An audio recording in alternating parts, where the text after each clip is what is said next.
what you need. Welcome back. No means nerds. No means nobodies. No means no nicks.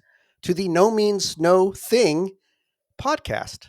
The podcast where three absolute complete fucking idiots do their very best to find and decide the very best No Means No song of all time. Spoilers, there isn't one. As you can tell, some of you, you're actually seeing us here and you're seeing our special guest. Some of you may not know this, but you may just be listening to us without the knowledge that we're actually going to post this Who is this guy? on YouTube. So find us there. But that's all bullshit because guess what? We're joined in our various studios by Mr. Andy Kerr. Andy, thank you. Hello. Good morning. Good evening. Good evening, good afternoon morning. for people in Laos, I suppose. That's right. Yeah.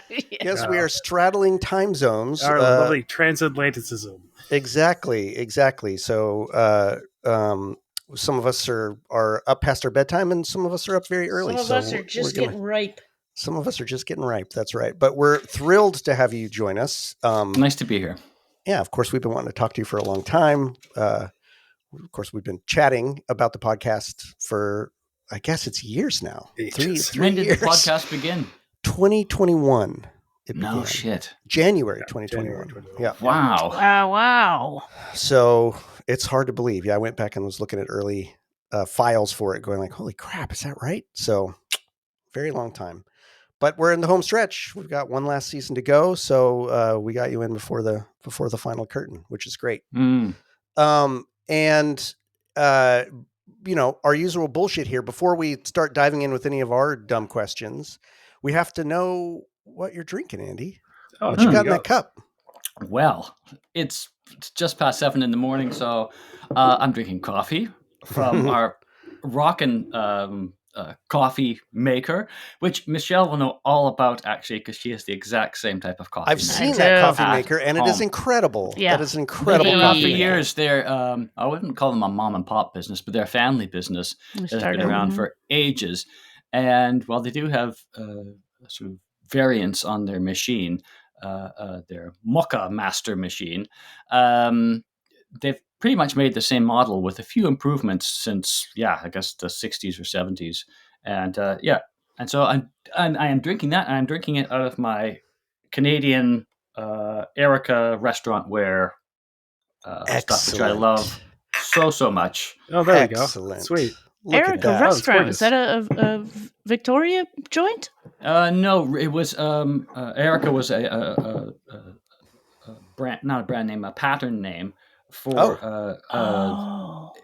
I think it's Johnson's. You would know this, Matthew. No, Russell's, not Johnson's. Russell's restaurant ware. And in Canada, and actually they used to have an office in Victoria where you could go wholesale and buy these when I was growing up. Corner Clark, Venables and Clark, I think. Yeah. Yes. And Craig and I, our old sound guy, Craig, used to go from thrift store to thrift store looking for this, and he collected the blue stuff, and I collected the red stuff. So. Nice. I thought There you'd you go. stolen it or something from the restaurant. No. Okay. No, he did not All do right. that. Well, No. Well, excellent. I, as usual, I'm also actually sporting some coffee because I want to make sure not to fall asleep. But to balance that out, I've got my usual little dram of whiskey here. swill. So whether it's peanut butter whiskey or not, I'll leave it to your imagination. Oh, listeners. come on, no. It's brown and tastes good. So that's all I'm going to say. Nice. So pretty boring. Michelle, what have you got for us tonight? Well, I have this amazing can, Hey. gold lettering, and a harp on it. It's the Bling, Guinness. Bling, bling. I got the Guinness. And I will open it. Please do. I know that sound. Yeah. My With a weekly widget. ASMR. It really does sound yeah. great over the microphone. It really does. It's such a satisfying sound. It's so good. Why am I the only one who pours my drink? Nobody else pours their drink. I'm going to pour mine, I think. Mine's right, already yeah. poured. Mine's decanted. Matthew, how about you? So I have always kind of been curious about this stuff. Schweppes. This is Schweppes Bitter Lemon. Bitter lemon. Yes. How great. Because that is actually such a thing here. Is it really? Yeah, It is, I and see when it I- around, when- and I never see it in like the Canadian supermarkets. But I thought it was like maybe sort of British like maybe from Singapore or something like that. But yeah, it's probably really tasty. originally, yeah. Yeah. But I love bitter Wow. lemon. I usually drink a Royal Club bitter lemon, but it's when I moved here, I don't think I'd ever had it before, and yeah, it's a normal thing that you find in supermarkets and cafes, and yeah. What do you mix it in with a seltzer or a tonic or something? No, It's just a pop on its Just own, straight. but it's like Just straight drink. It is a mixer. I think generally it is a mixer, but it Uh-huh. has. I looked it up. It has lemon pith, so it can get pithed on it, and quinine, like in tonic water. Yeah. So Okay. Wow. Nice. So not going to get malaria either. Excellent. Very good. Very important in the Canadian region to avoid malaria. Indeed. Well, bitter excellent. lemon. Yeah, no hair of the dog today because last night. Oh boy, yeah. I was going to say bit in the probably ass, not a didn't night. I have a bit of a for- heroic hangover this Yeah, morning. I would say. My drinking muscles are gotten very flabby in my year of mostly not drinking. Oh boy. Well, Can't just go back to that shit. Cheers, everybody, and Yes. cheers to everyone at home. Yes. If you've got something, pop it open, and we'll proceed. So, Andy, we'll Yes. probably just start with our normal 3 questions, which are completely irrelevant to you and have been answered in a book that everyone here who's listening to this has probably already read. But the normal questions we ask someone are: what is your No Means No origin story? What does No Means No mean to you? And what's a favorite story you have about the band? Okay, my origin story. I don't know if I told I guess I kind of told my origin story in the book. I think before I saw them, I saw that there was a single at the local record store, Richard's Records in Victoria, and God, I'm wondering if I met them first or saw their record first. I have a feeling I saw their record first, and I listened to it and I thought it was terrible. and was that Wormies? Yeah. Okay. I like the B-side though, because the B-side sounded like a pill because it had this really sort of heavy bass and it was a little more arty. And the first side was this dumb song about worms. Anyhow, but then really the story is that Ray Carter had met, along with Rob, I think met Kevin at a Gang of Four show in Vancouver on their first North American tour. Wow. So he had met him once, and then he had met. No, that's not true. He had met Ray there, and then Ray said brought Rob to meet to a gig, Infamous Scientist gig. Said, "Oh, this is my friend Rob," and I hadn't met John at this point, and I introduced ourselves, and I didn't even know No Means No existed or who they were. But and that's how I met Rob. And then John was going over to visit Emma, who was Ray's partner, and in her house in Victoria. And when I walked into the house with Kevin, John was, I think I do tell this in the book, I think he was in the side room. I walked down the hall, he was in this side, and he was smoking a cigarette, and he was on his own, and Change by Killing Joke was playing. And he had his hands in his pocket and sort of dancing around like that, and so that's how I met John. So great. And so that's enough of an origin story. No, that's great. Amazing. That's great. And what was the second question? The second question is: what does No Means No mean to you? Oh man, I'm waiting for this. So many things really. I'm very fortunate to have met those guys, and I'm very happy and fortunate to have done all the things that we have done. I mean, it's incredible that we actually, a little band from Victoria, traveled around and met all these people and had people support us to do what I want to do the most, which is play music and to express ourselves, at least for me anyway.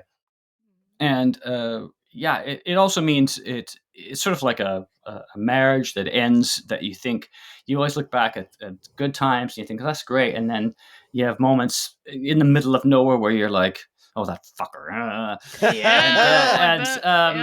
And you have to deal with your ex because there's some bank account somewhere that has to be sorted out, or so there's all that as well on a personal level.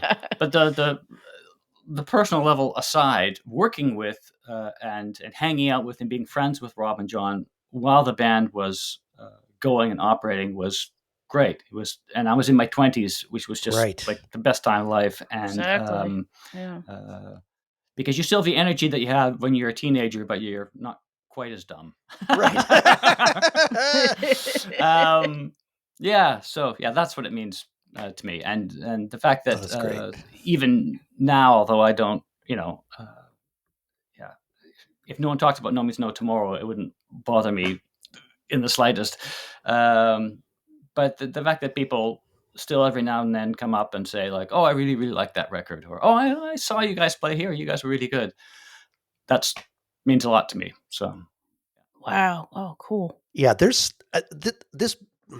this band is going to remain in at least the consciousness of a good number of people for a good long time, Andy. It must be strange to.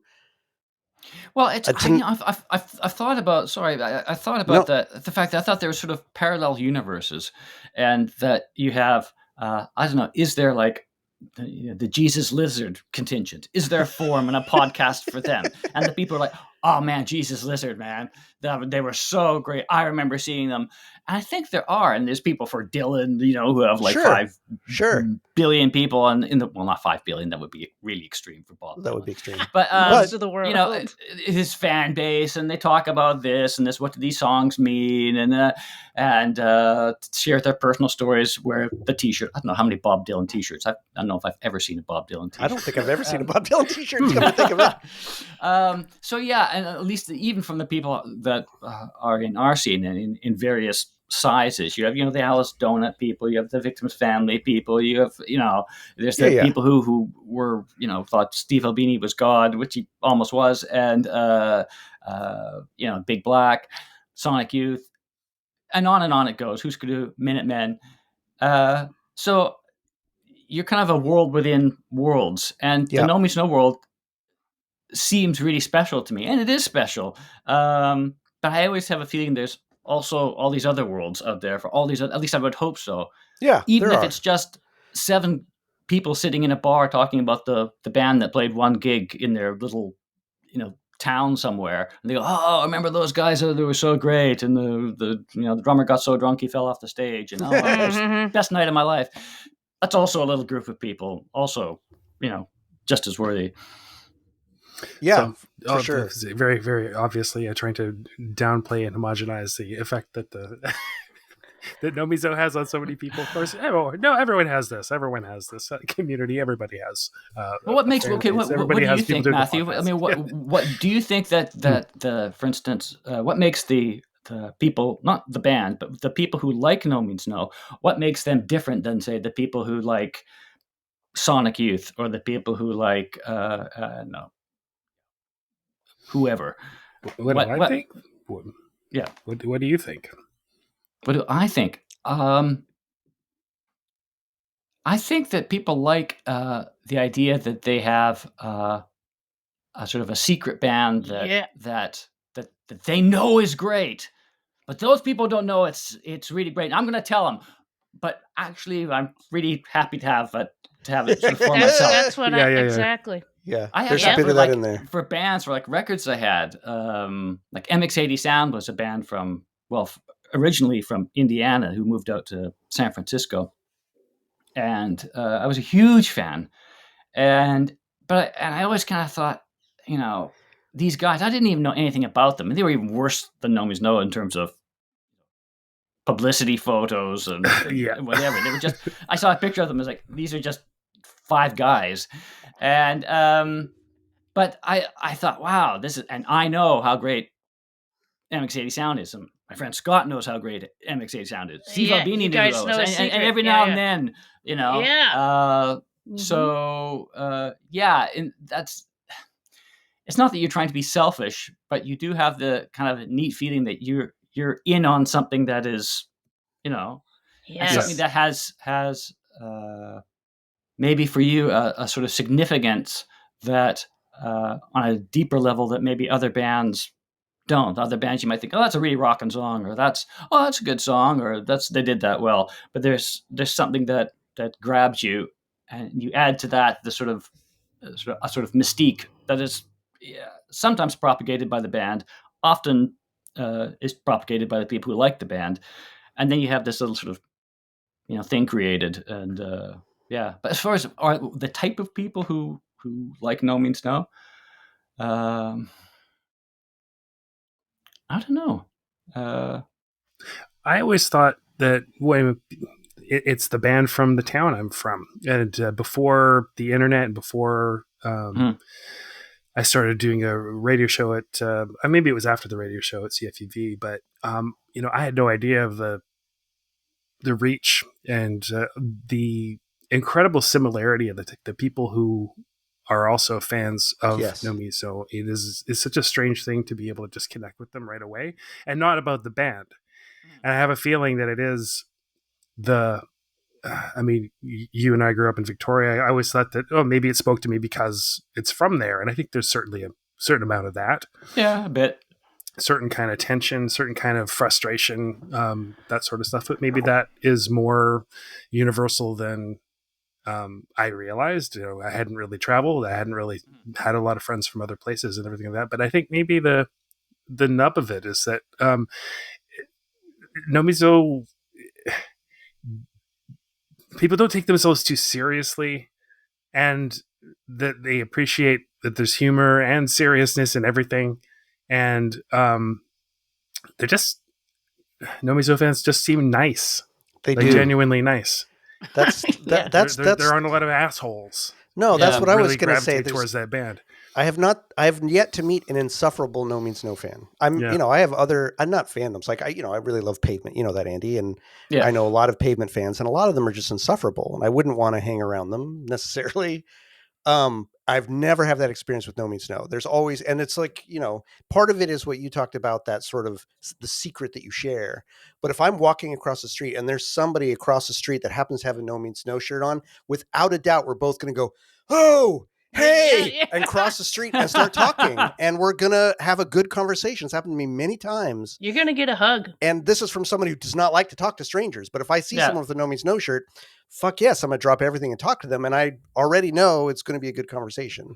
So, I don't know. It's hard. I mean, we've spent this entire podcast in a sense trying to unpack that, hearing the listener submissions that come in, right? That's my favorite part to do. And it's just. Well, you do, like, for instance, our son, Dex, who's, as you know, Jordan, a big Pavement fan.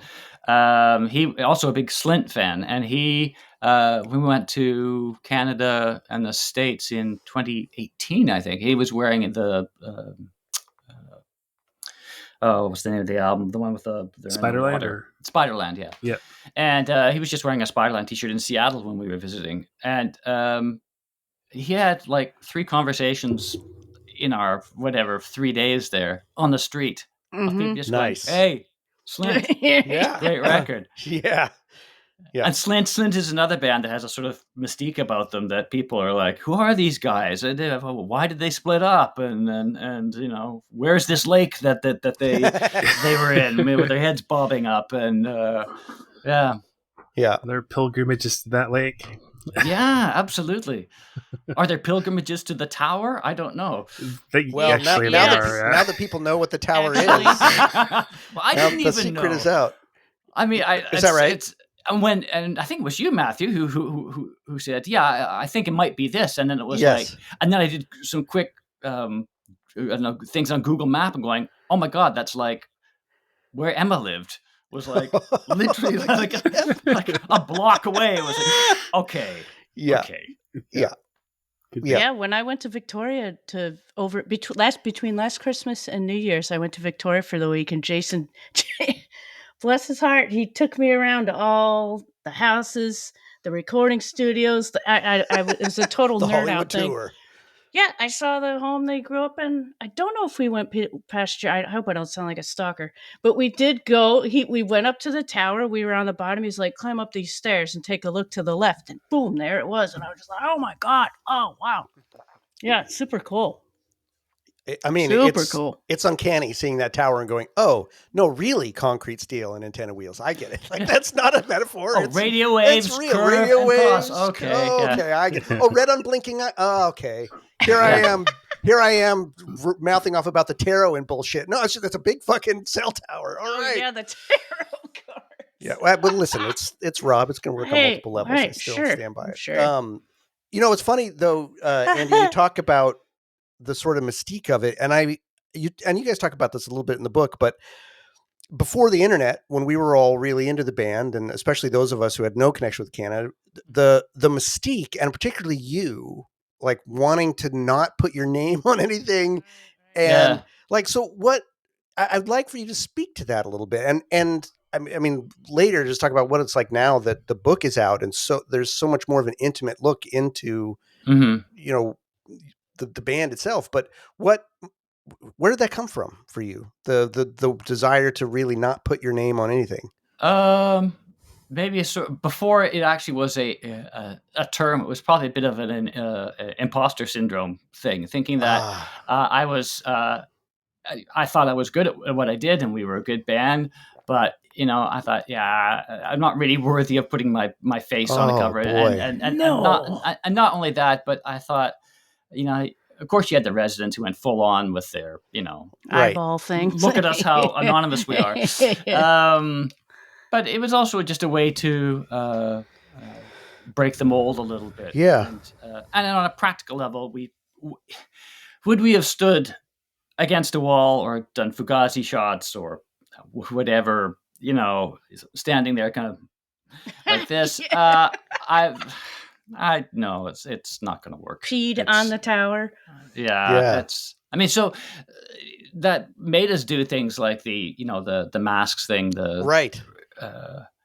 Which is still I know it's the most known one, but it's still my favorite because of how it came together. It was like, well, let's we need a promo shot. Oh, let's put on masks. And Rob was like, well, I've got this character and he's going to be, he described, there wasn't a Mr. Wrong then. He said, I want to be a cop, priest, lawyer. Wow.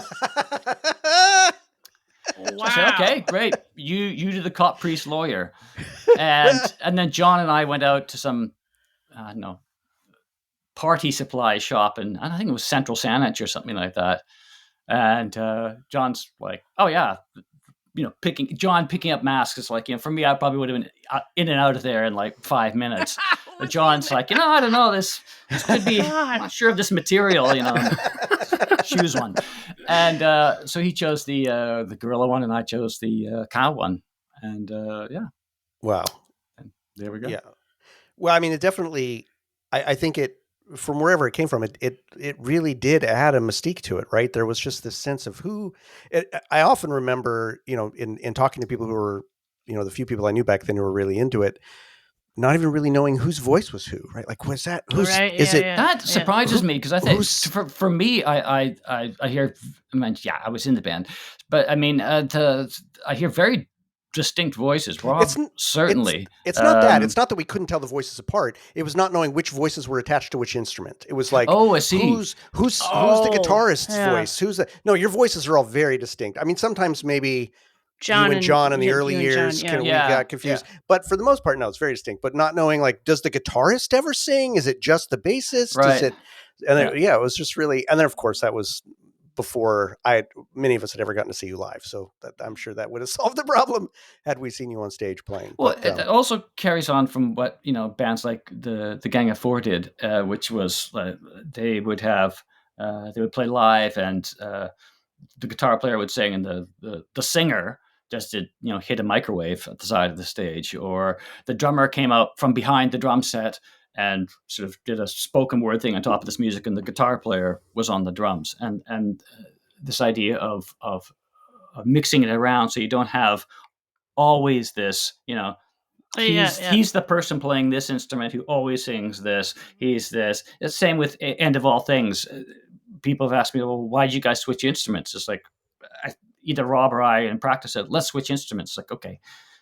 And it's just to change it up and get away from the idea of traditional roles in music. I think maybe later on that became a little more settled, and I think they found they were more concentrating on songwriting rather than experimenting with sound, which is something we did for better and for worse in the earlier years.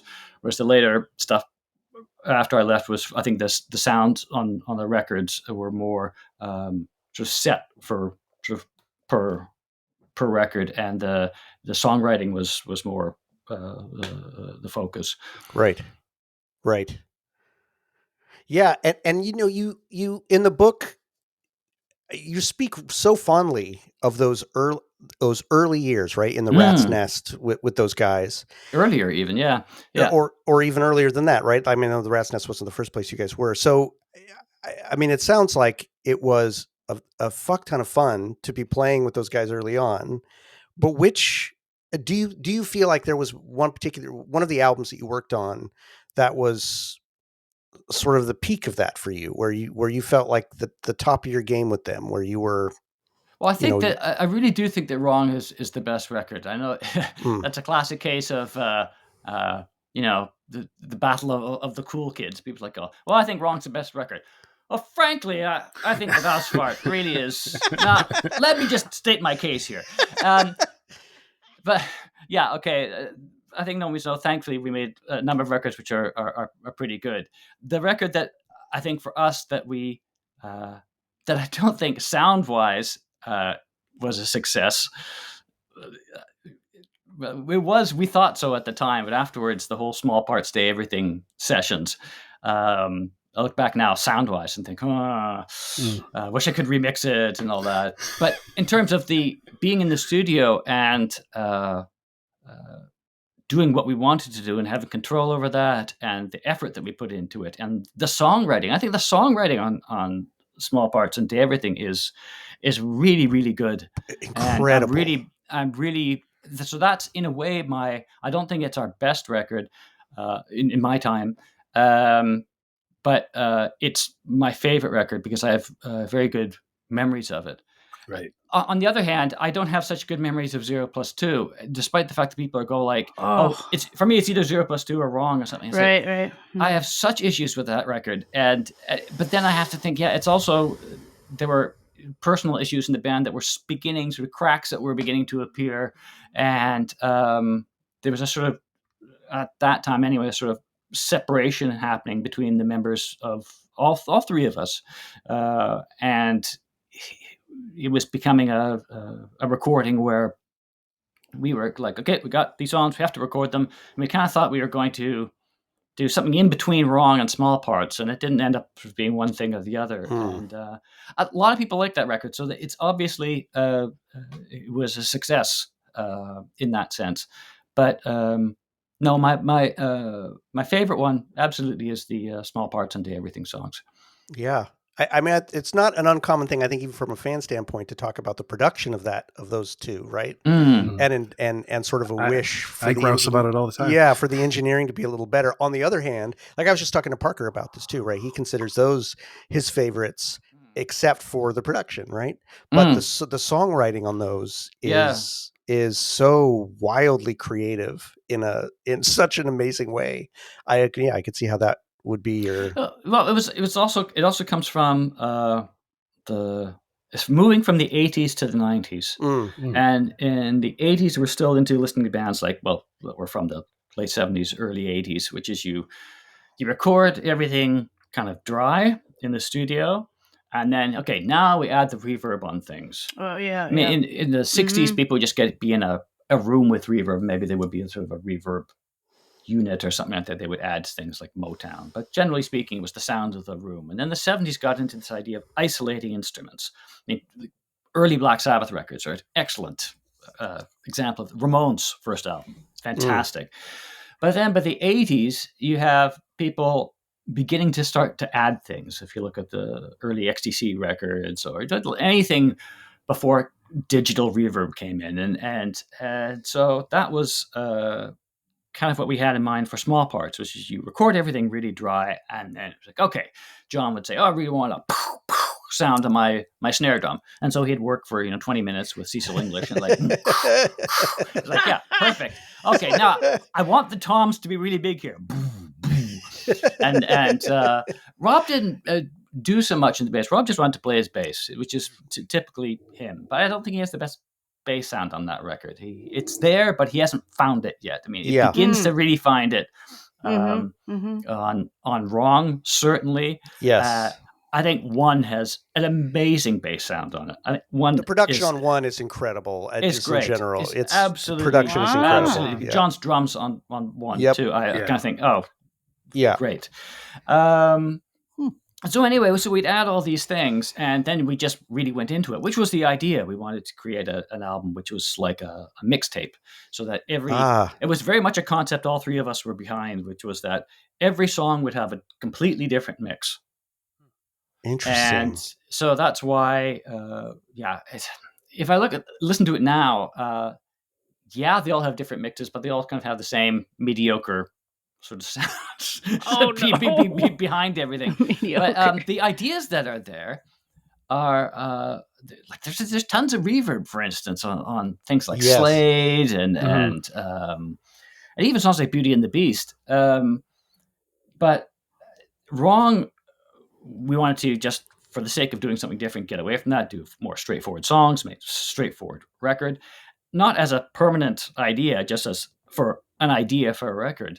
Then by the 90s, and certainly after I left, the Steve Albinis of this world and the bands like Slint got back to this idea of getting a band in a room, getting a good live performance, not adding tons of shit, just miking things really well. I think that's a good thing that happened. Unfortunately, Small Parts and Day Everything came just before then.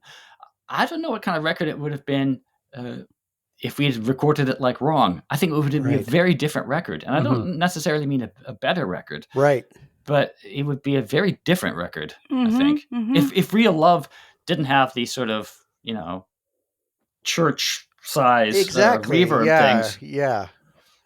I don't know. I hesitate to think. As much as sometimes I pine for a cleaner production, there are lots of times, like Real Love's a great example, or Slade, or Small Parts itself, where that production really adds to it. It's and part of that's just because that's how I've always heard it. So I can't really imagine it any other way. But exactly. And it's interesting you talk about it being kind of like a mixtape, because it's one of the things that I've always felt fascinating, particularly in your era of being with the band, is that a No Means No album has an overarching sound, from song to song that it's the same band, but almost like no other band that I know of, each song is so different. It's such a different approach to the way you guys want to play music.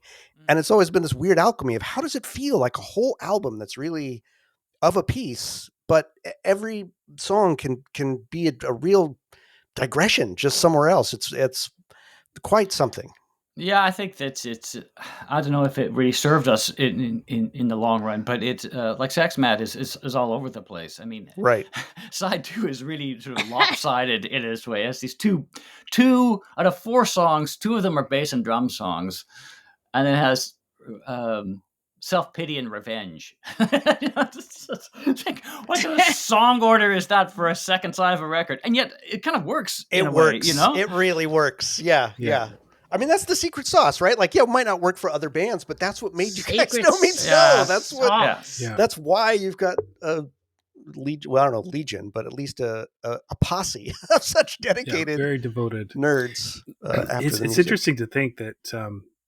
After the year grunge broke, 1991, it's the same year that you left the band.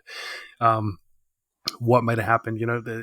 They're just casting about for all kinds of bands. Showbiz Giants had a major label release, and everything like that. Yeah. But what might have happened? Was that sort of a tension?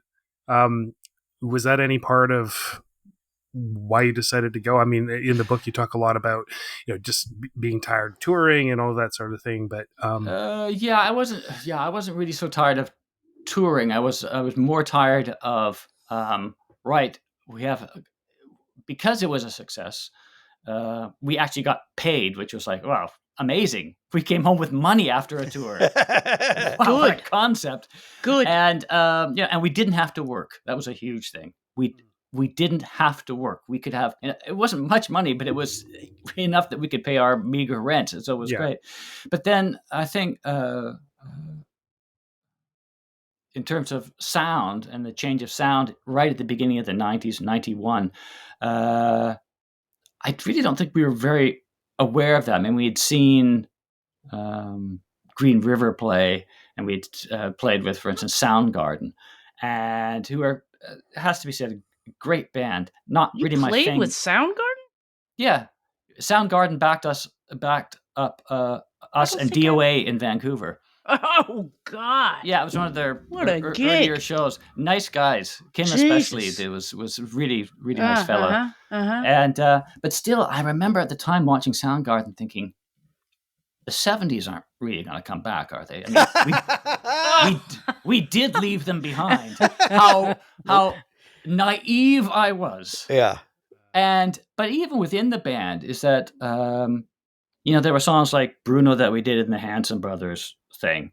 But to me, those were always just sort of like, okay, there was the Hansons, which is a little fun little experiment. What do you call it, Matthew? Matthew calls them the fuck band. The fuck band. Yeah. Yes. Yeah. That's sort of the general nomenclature for guys getting together and throwing a band together for a couple of gigs and then disbanding, even though they weren't together originally anyway. But then there was more songs that were coming out that, like 0 + 2 is so schizophrenic. You have like the song 0 + 2 = 1, which is possibly my favorite song on the whole album. But then you have other songs like Joyful Reunion, which to me, Blinding Light, which ended up on something else, I guess the compilation later, and Mary to a certain degree. But there was a lot of like almost sort of kind of a stadium rock vibe sort of creeping up into a few songs. But then there was also songs like, I Think You Know, and which were just completely like this. And so I think what you're seeing there is a little bit of a struggle on that album. And you see, it sort of carries on. Like, for instance, on Worldhood, you get, songs like I Got a Gun, which is a pretty straightforward rock song, albeit with the lyrics that are, I mean, really well played, and lyrics are really good. And but versus like The Jungle, which is more like something off of Mama or something like that. So I don't think it's the change in sound was to do with the beginning of the 90s. I think it was more within the band. Interesting. The desire to just go, you know what, let's just play a rockin' tune.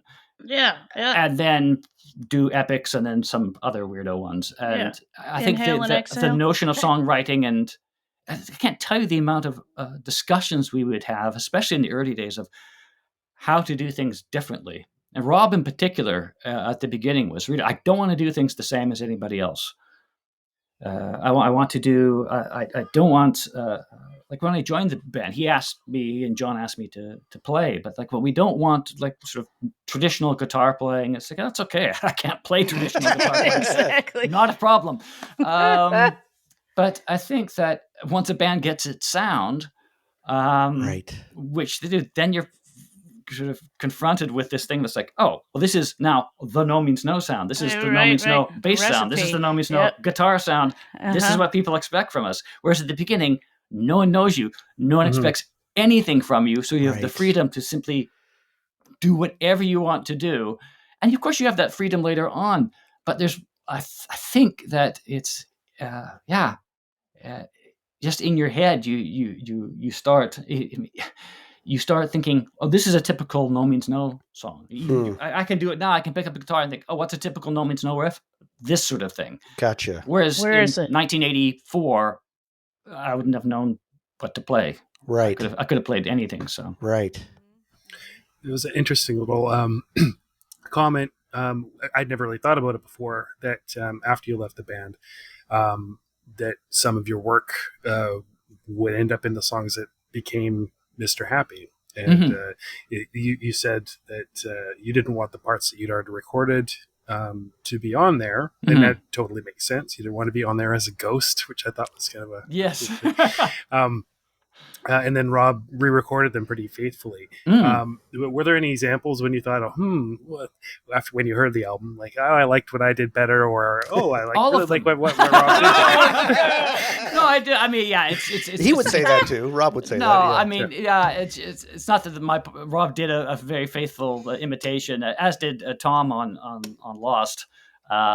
But I think there was a sort of it's not so much the playing I think there's a sort of freshness because it was recorded and done already, and to redo something, it's very hard to capture the exact same freshness that was in the original recording. Right. I mean, these weren't just demos; these were songs that were completed. I mean, they ended up on the 0 + 1.5 thing, right? Or 0 + 2 = 1.5. I mean, they were completed mixes. They were all lined up, and at the end of 0 + 2 = 1 sessions, we just was like, okay, now which ones go where?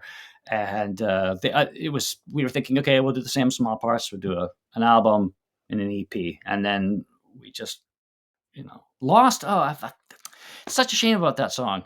Rob and I were so like, John, Lost has got to be on the album. And John was the nay vote. Oh. John was like, I don't know about that song, and we were like, oh my God. Oh boy. Yeah. So there's a tape I think that Ford has of it. I think I have a copy of it here somewhere, where the order is completely different, and which of course many bands do. They've worked with us, temporary running orders to get an idea of where they are. But it was a very different record. Originally. You've talked to us about that. I mean, like I know that "I Need You" was in the running at some point, and "This Wound Will Never Heal" was out there. Yeah, those were all kind of recorded around that time, and you've talked about how the sequencing. There was just a lot of discussions about the sequencing of that. I sometimes wonder, like, what versions in the multiverse are out there of 0 + 2 = 1? I know that it was a little. It was the question too about CD versus vinyl, because we kind of, at the time, it was before people thought, let's just put out a CD that's 60 minutes long. Every band made their record 60 minutes long, unfortunately. Jesus. But I think that, oddly enough, that record, all vinyl enthusiasts aside, would have made a really good CD of everything. I think that I've been saying this for decades, just because I think that, like I see Day Everything in Small Parts as one thing. Oddly enough, the 2 extra songs from Wrong were always kind of seen as 2 extra songs. The I Am Wrong and Life in Hell, we were all kind of like, and then there's those 2 songs as well that we recorded. We'll use them for something. But Small Parts and Day Everything was like, this group. And I think for me anyway, everything that we recorded as 0 + 2 = 1 sessions was also a group of songs. And I always felt it was just kind of a drag that they had to be sort of torn apart from each other. And in fact, at the very end, all the other records, Sex Mad, Small Parts, and Wrong, when we finished and we got our order, we were all like, okay, great, that's it. Now we've nailed it. And I remember really distinctly at the end of 0 + 2 being in Profile Studios in Vancouver, and we were kind of like, well, I guess that's how it's going to have to be. Yeah. Okay. It was literally, wow. It was, and we were like, okay, well, that's what it's going to be then. Yeah, it'll work. It should work. Yeah. Wow. And there was none of that enthusiasm that we had of the other records. Maybe if we had another month or two to sort of listen to it in our cars and on our stereos at home and think, no, this is what we should do. But we felt like a lot of things in the last year, like we were on the clock, and it was like a little rushed because of ourselves, not to do with any outside pressure, but that we needed it because we're going to go to Europe this year in the fall, so we need to have the album out before then. And I think, Hey, a lot of people love that record, so I mean, I love that record. It is what it is on that front. I can imagine from the artist, you're unsatisfied with it, but as a consumer, that's that one hit me. Fart in a microphone and we'd buy it. So probably. And we were while we're on that album, we just recorded an episode that had When Putting It All in Order ain't enough, and I went to go look at your corrections, and I realized we never got a correction. Oh yeah, let's hear it. So I'm wondering if you have any insight into that banger, which I'm assuming is one of yours. We were assuming that's one of yours. I think I'm sure I've talked about this before, but it's I was really into Wire's first album that time and the later Black Flag records. I wanted to kind of do a song that was a mix of the two musically, and just really minimal and sludgy, and having this thing where the beat is really sort of tense, like small parts, like that opening and small parts where it's a sort of tension there. Lyrically, it sort of carries on from stock taking or tired of waiting. Really, it's oh baby, it's when your life is falling apart and you're trying to think, oh, that's okay, it's just this, it's this, it's this. If I just do this, it's going to be okay. And someone tells you, what you need to do. You need to, okay, I need to do that. But of course, at the end of the day, you're sitting by yourself with your head in your hand, tears streaming down your face, going, I don't know what the hell is happening in my life. And that's what that song is, and that all the only so many words can be sung. Again, Tulips. It's all the same sort of message. Yeah. Those are the ones I feel are really Victoria-y. Yeah. Wow. Yeah. Suburban angst. Yes. Well, yeah. The songwriting is something, we're talking about why you guys have such dedicated fans. The songwriting is definitely a huge part of that, right? And I think all the songwriting of you, John, and Rob, so different and yet all so earnest and ironic in its own way. But I'm wondering if you guys ever, when you guys brought songs, did you guys ever just bullshit about what they meant together, or did you just play the songs, hear the songs playing, or did you guys ever talk about what they meant to each other or what you got from them? Us communicate with each other on a deeper level. I do remember on tour that Rob, after a show, came up to me and said, I think I figured out what junk is about. It's like, well, please let me know. No, what not a strange really. thing to say. No, actually, if I look back at it, it's not like we talked about lines in a song. It's like, do you really need to say it that way, or why don't you try saying it a different way? But generally speaking, we left people's lyrics to themselves. Interpret themselves. Yeah, we kind of had pretty much an idea of what people were trying to say, especially considering that some of the songs are incredibly personal and in a way that no one is going to ever know. But they're, our reference to the tower is obviously very referential because of the thing, but I only found that out years later. Right. But things like Real Love and a number of other songs. I think, that's from that, or that. And so I remember that story, him telling me that story. But no, we didn't really talk about those sort of things a lot. We did talk a lot. We discussed things in practice and after practice. There was you have this sort of you play the gig, and then you have the what do you call it, post-mortem afterwards, after the gig. So you sit around and you're like, yeah, it was pretty good. Beauty and the Beast, it seems like we're starting it faster than we used to. And then the discussion begins, right? But even with practice, during practice, we'd have all these discussions about things, battles for various parts. And then afterwards, we'd go up to Beano's. You remember Beano's, Matthew. And there were a couple of them. Which one do we refer? The one at Hillside and Douglas. Yeah. What is that, like a diner or something? Beano's? Yeah, it was a diner. It was just a Denny's wannabe thing. Yeah.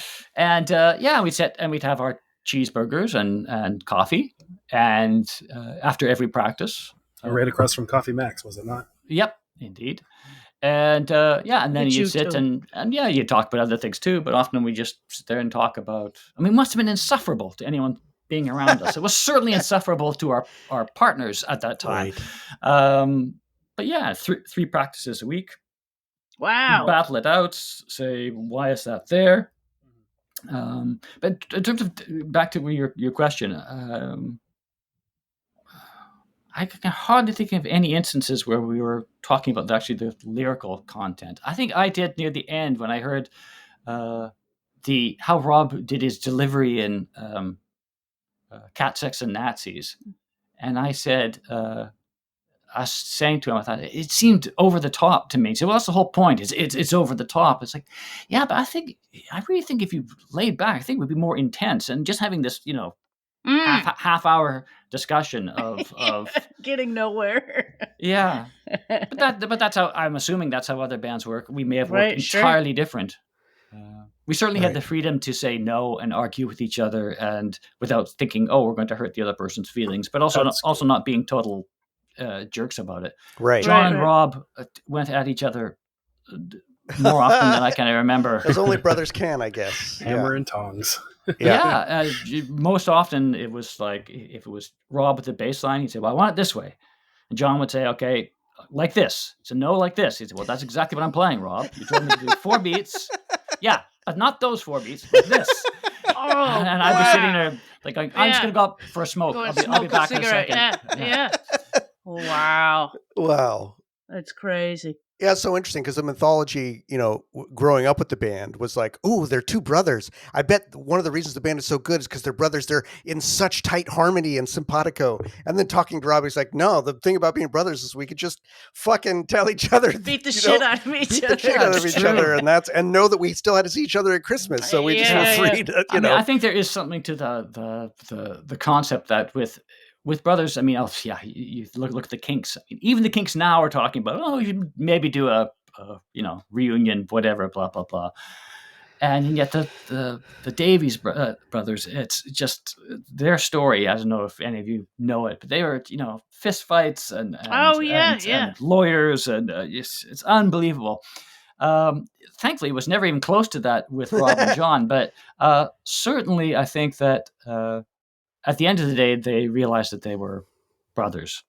And being an extra person, and perhaps Tom felt this, I have no idea, I've never talked to Tom about this, but there's a thing too that most of the disagreements that were in the band were either me and John saying to Rob, we don't want this, or Rob and I saying to John, but it was almost never Rob and John saying to me, or me saying to Rob and John.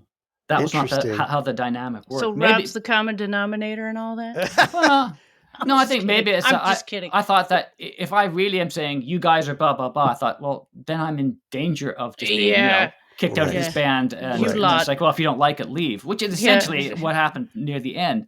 And that's not necessarily a healthy thing, but it is a realistic thing. How about people who are, related? That's right. Yeah. That's right. Yep. He cards. And the chips are down. Did Rob or John ever bring a song that you knew right away when you heard it that you were just going to absolutely love playing? Like when they introduced something? I remember thinking Small Parts was really wild. Robbie played the demo he had done. Keep in mind that the songs came in all forms. Like, I had a riff, John had a riff, or Rob came with a complete demo, or John came with a complete demo, or I made up a song upstairs and brought it down to the practice, and they thought I'd worked on it for, I know what song you're talking about, too. Yeah, that's right. Oh! So, let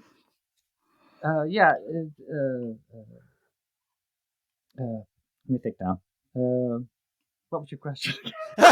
Whether there was any song that you heard, right? That they brought to you that you were instantly kind of like, Small Parts was one I thought, this is going to be really fun to do. This is really going to be great. On the other hand, John played us the demo of Sex Mad on his little Mattel drums. And I was just like, Mattel drums? You have to be kidding me. Mattel drums? Yes, Mattel had a little drum. A little toy? Yes, it had 4 pads. It was like... and somewhere out there, I don't think I have a copy. He's I so might weird. have. There's a demo of Sex Mad, which is like this little sort of farty, bassy... Oh, that's brilliant. No, and this little going... and I'm thinking, John, this is after we've done like Body Bag and Manic Depression, and then he's like, this is my new song. I'm thinking, like, what? Perhaps you should buy a skinny tie and form your own new wave band. Oh my God! But of course, as always, and this is what was great about John's songwriting is that, but you guys hear this, but I hear your guitar and I hear Rob's bass. Oh, interesting. That's cool. But of course, that's super. John can't play guitar, so he would do these things in his head. He hears them, and so of course, when you start to play it, then it falls into place and think, oh, this is great. So other songs I thought were great to begin with. I remember that Obsessed was incredibly difficult to begin with for a long time. To begin with, I was going to say for the entire time. My God. No, so there's that. Surprised at Real Love. Because up until that point, we were all very post-punky and even things like Revenge were it was different because it went fast and then slow. Right, yeah. And there was no bass on it. There was just two guitars. Right. And even the end was sort of an ironic, in a way that Small Parts was a sort of, oh, here's the big rock ending. But then Real Love was kind of like, no, this is a big rock song that has 3 chords and lasts 10 minutes long. And yet the lyrics were so compelling. And the actual song itself was so compelling that we just got on board. John never has a problem with this. John's like, rock out? Sure. What do I need to do? Let's go. But for me, I thought it was, considering I started with the band, it's like, I don't want traditional guitar. I want to do something different. I'm doing, Body Bag, Pity, what kind of different type of solo. And suddenly I'm doing bah, bah, bah, bah. So that was weird, but also great at the same time. So interesting. When you're guitar playing, you talked about how you guys, Rob and all of you, intentionally wanted to do stuff that wasn't usual. I've always kind of wondered for your guitar playing, because it is so unique. That, like, take to take, how different was it for you? Did you get into a groove with? Clearly there's some of the licks, there's some of the parts that I'm sure were mostly always the same, but how messy and different was it from take to take on those songs? Oh God, I would love to hear those. Well, no, if any time there's like, okay, do a solo bit, I either didn't want to learn how to play solos, or thought that I couldn't play solos, or. But solos and me were always just like, okay, do something, and I kind of give myself a rough idea of how I wanted to, where on the fretboard where I wanted to go, and just sort of make it up on the spot. As a result, my solos are sketchy at best, but there's some nice moments in them for sure. But I also thought that a really sort of worked out solo, note for note, didn't really serve the band's sound. Really, it needed a sort of a random element, and sort of chaotic element. I wish I was more talented in my chaos, but it's that you didn't have. Okay, and now here's the solo in the middle of whatever Dark Ages that everyone's like, and everyone's. No, that's not going to work for that song. Well, you did nail the solo in Two Lips, Two Lungs, and One Tongue. That one for sure is nailed. But I mean, it's hilarious. I'm sure Michelle, everyone out there is feeling the same way, for you to be self-deprecating about your solo and guitar work, because it's absolutely crazily iconic. Look at her. I'm going to play my favorite solo right here.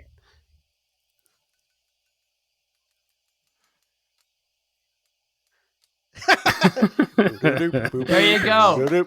Yeah, I found an interview so ridiculous, Andy, that you did. You would have been around 26, I think, is what you said. And you were talking about your solos. They asked you that very question. It was Radio Ljubljana, I think. And you said, "Yeah, I don't play solos the same way because I can't remember what I did." Yes, absolutely. It's true. It is. It's just a problem if I'm just picking up a guitar at home and I play something, I think, oh, that sounds good.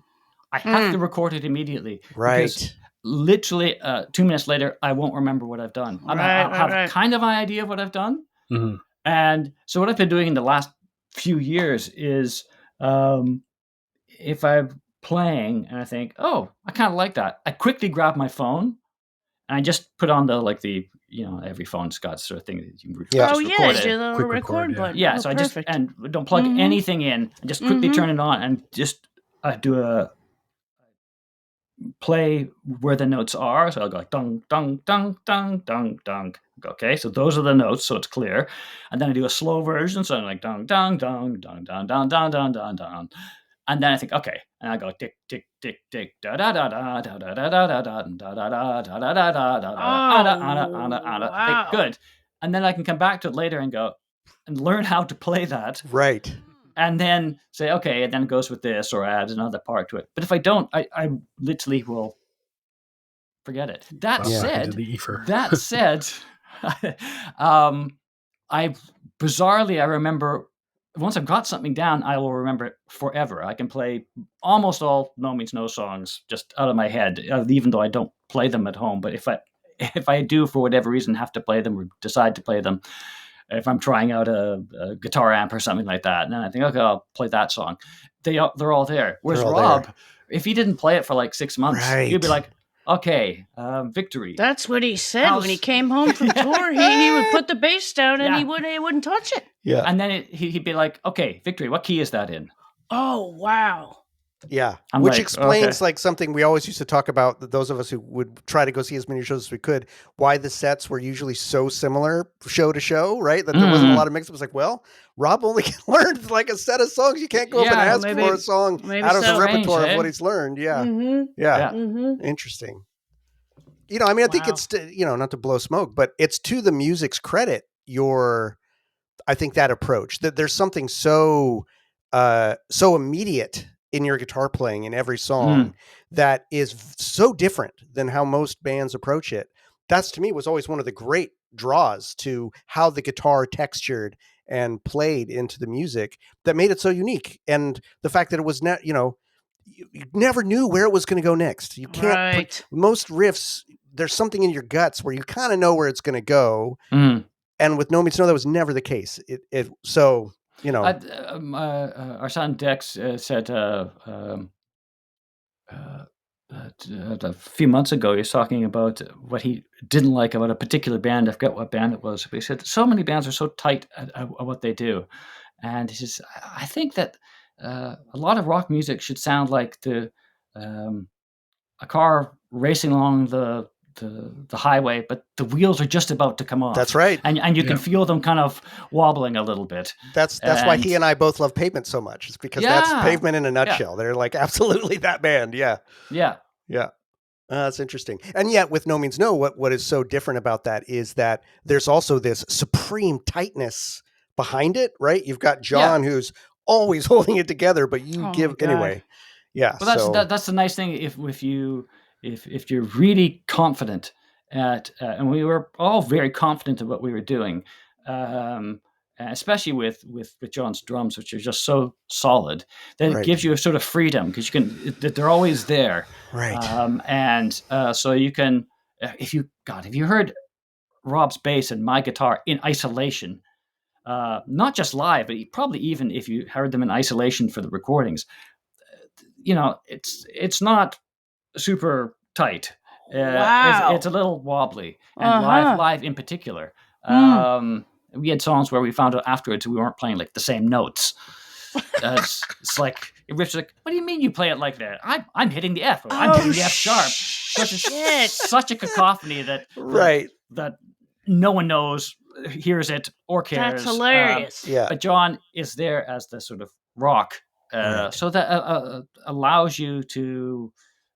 Gives you space to do stuff for Rob and I at any rate, and John too could sort of ease off on it and then come back into it and so be super tight if he wanted to, and that's a great way to play. I mean, there are other bands like early Black Flag that is just like really is like a car with three wheels careening down the road. Great, absolutely great. These lurching things and Greg Ginn's impossible guitar solos to this day. I think it's impossible. How's he doing this? Yeah. So yeah, you're right. We were tight, but at the same time, I think there's having a little bit of chaos and a little bit of chance, looseness and chance. Gives an urgency to the music. And I hope that we were a very urgent sounding band. Yes. I think I've used that word once or twice to describe certain songs for sure. That's one of it. I love it. I have also just used the car that's about to fall apart. Yeah, definitely. I mean, that's one of the, go ahead, Matthew. No. That's one of the real gifts for me of the Live and Cuddly album. I'm so grateful that's out there. Having come to the band after your era, unfortunately, in terms of, I mean, I was there for Wrong, but I never got to see you guys live. So to have that energy captured and hear that sort of freedom and tightness live and realize, holy shit, the power that you guys had. I mean, that's probably in my opinion, one of the best live albums ever recorded. It's what a fucking gift. It was really nice. The people, the concurrent in Amsterdam, who had been distributing our records. And we knew Hetty and Ingrid, who's my wife, and Jos from the X was working there, and so all these people, great organization, and I don't even know who came up with the idea first. Maybe it was Dolph, who was not Dolph, the promoter from Germany, but Dolph, who had was sort of the Scott Henderson of Amsterdam. And Scott Henderson. Yeah, seriously. They share a lot of... Every town's got one. Yeah, and he just recorded everybody. I mean, great. Everybody, if you were a punk band in the 1980s, hardcore band, you went to Dolph Studios. Oh, man. And recorded for next to nothing your 7-inch. And came up with this. He came up with this idea of like, okay, well, maybe we could record a couple of shows, and we all were like, oh, okay, that sounds like a nice idea. So I'm really glad that we did it. I'm glad there's a live document of it. The videos honest, too. I listened to it a lot when we were, of course, mixing it and doing it. In fact, I have the tapes. Terry from the X a couple of years ago gave me the for one show. I have the big Ampex tapes. Oh, wow! They're in my closet over there somewhere. Yeah, and so I have also on DAT. I have the unmixed versions and stuff like that for both of the nights. But I'm really glad that we did it. But I haven't listened to it. I imagine I never listened to No Means No records ever. And if I do, they're really weird sounding to me. But, not because they're awful sounding records, but it's just like I listened to Obsessed a while ago. I was thinking, what a strange sounding song. I had always had this idea in my head of like this guitar, bass, and drum song, and I'm listening to it, and it's like 90% John playing the synthesizer going dun, dun, dun, dun, right. Dun, dun, dun. I was like, wow, what is this? I don't even remember this being recorded. But the live album, I barely remember how it sounds, but I remember us being happy when we had finished it, and it's nice. It's a nice document to have. Yeah, I don't listen to a lot of live albums. I generally don't like them very much, but that one, it really captures something. It really does. What it felt like to be at No Means No shows. The stage banter. That's what I was going to say. It's incredible. Oh my God! How do you? You can't teach that to somebody. It's amazing. No, it's hilarious. It's not generally repeated either. Right. Which is so great, so ad-libbed. I was better at my ad-libs than my solos, I think. Yeah. It's so funny. Rob talked about that when we interviewed him. He talked about how he, maybe didn't give enough shrift or maybe underestimated because he was so sort of self-involved in a way in his own part of it. Like what an amazing frontman you were. And that really comes through. I mean, in that, the videos of those too, right? There's videos of those shows to get to see it, but to hear it, the banter that you have and the performance that you have. When you and I were talking the other day, you talked about how you felt sort of I don't know that you're most authentic. That's not the right word to say, but you feel really comfortable and like you can be yourself in front of people. And yet in No Means No, there's this, we always use the word snotty, but not in a bad way. Just this sort of like, you've got Matthew a sneering. uses the word snotty. You use the lot. word snotty. I do. So was that like you?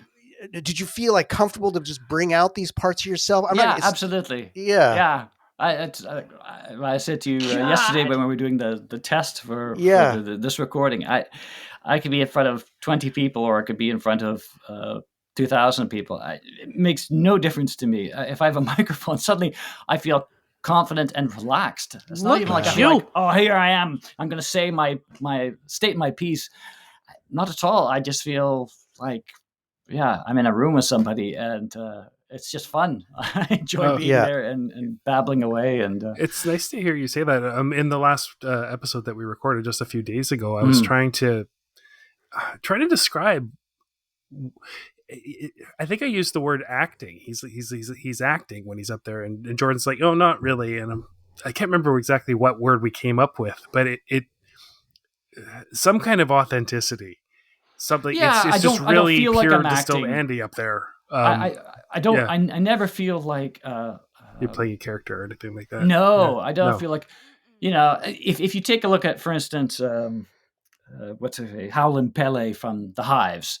I mean, in a way, he's a sort of character when he comes out. He's doing his Howlin' Pele thing, ladies, gentlemen, But that's great. That's absolutely fantastic. And The Hives, I should say, are the greatest rock band in the entire world, just in case you didn't know. But I only have that one album, that Veni Vidi Vicious. Anything. It's fucking amazing. By any record of theirs. I gotta get the see other them. ones.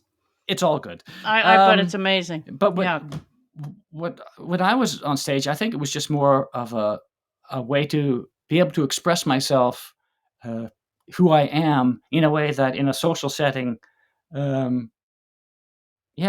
just sort of not done. I mean, you get to be over the top, and you're not going to sit around the dinner table and sit there and be like, racing around the room and jumping up and down and spitting on the ground. And maybe Tom would do that, but drool. Yes. So but I really, and to this day, I just feel like myself, and I think that's a good thing. I think that even if like Two Pinned In does a show, and we have a crowd of say 30 or 40 people in front of us, but I feel like when we step on, it's just the same thing as No Means No. It's not like, ladies and gentlemen, we're proud to present No Means No, and we come out and go like,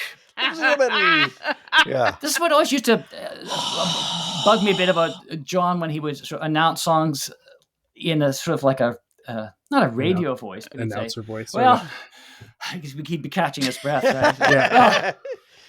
This is a song from our last LP on Alternative Tentacles Records. It's the first song on the album. I think you might know it. It's called Sex Mad. Right? I mean, like, John, just play the song. It's okay. Just they know what the song is. Oh, God. Put that away. He's so weird. Yeah, it's great. He's still doing that in Dead Bob shows, so it's fantastic. He's so weird. Yeah. So talented, though. Oh my God. It's funny the story you had about him picking out, in the book about the drumsticks. Right. Oh, yeah. I can't. And yet I've talked to other drummers who are like, "Oh yeah," and I'm like, "No, okay." That's the thing. That's the thing. But then him with a gorilla mask. It's funny. Like, Dead Bob stopped here at my place to what did he call it? He called it a muster station. I never even heard that word before, but I found out from the merch guy that John, the guy who wants to roll his drumsticks, wants to pick out the great gorilla outfit or has to have a half hour to order his food.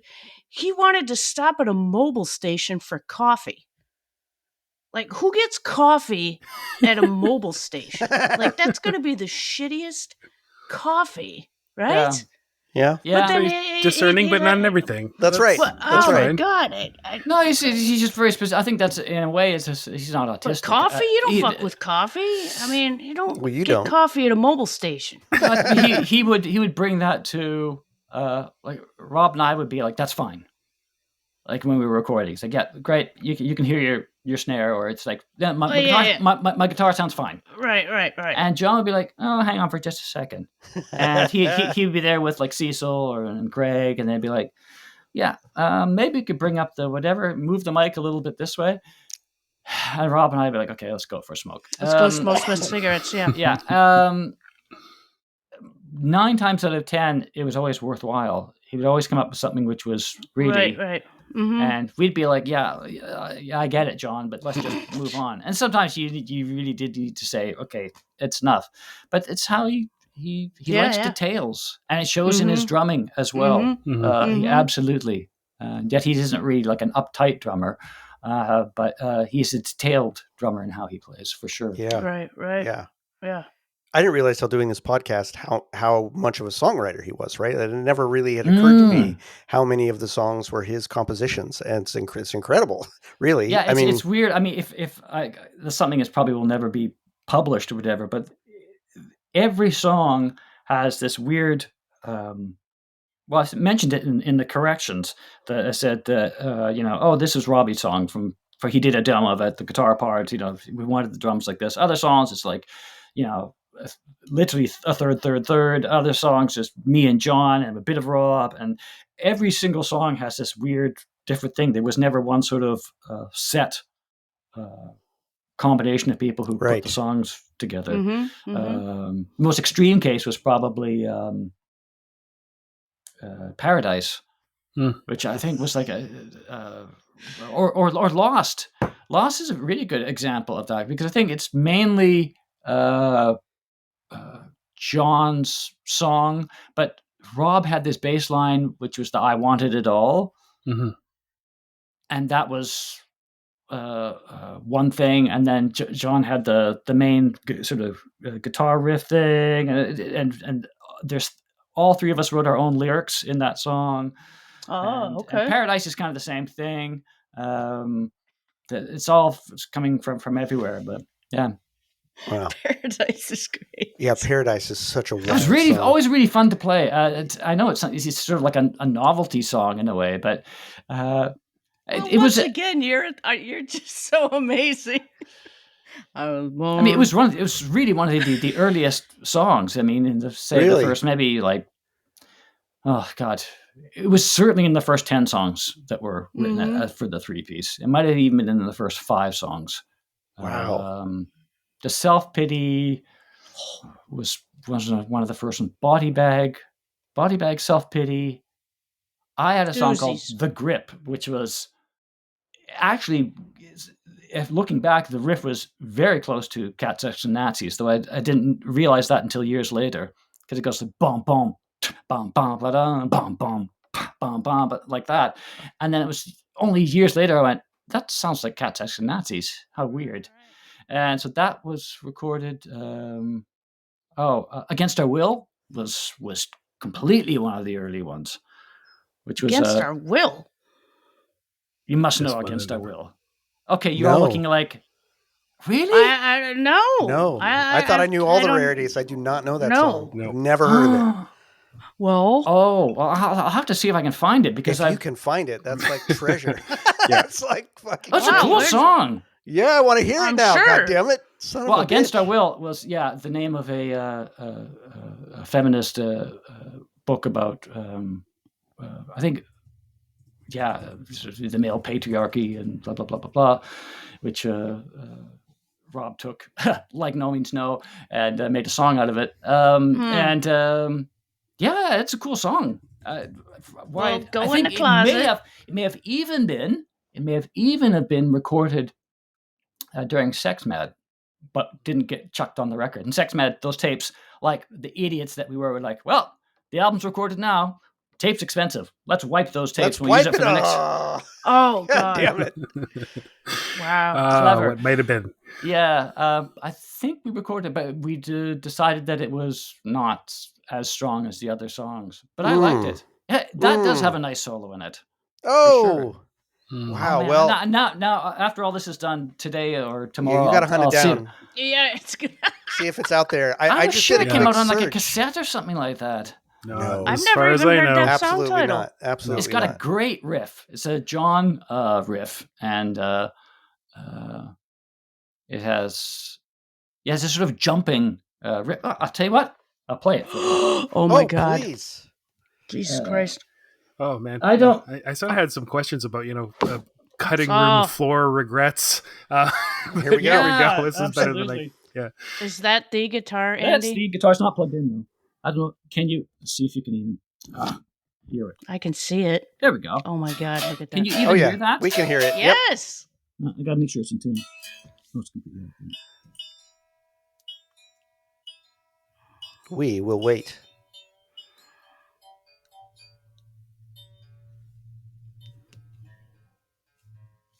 Oh my fucking God.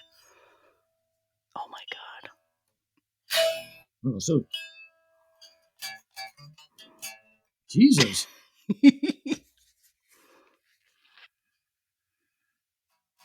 Anyways, the riff was, Close enough. I can't remember what key it was in though.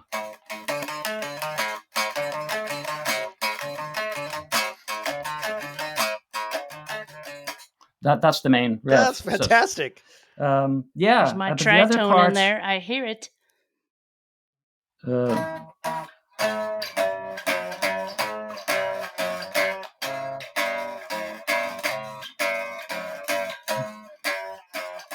See, I can remember bits from songs Wow. from years ago that Yeah. I haven't thought of the song for 30 years, but it was a good song. Wow. Oh man. Wow. Well, either you or anybody who's watching this who's for some reason is like, oh yeah, I have that back on my MP3 library.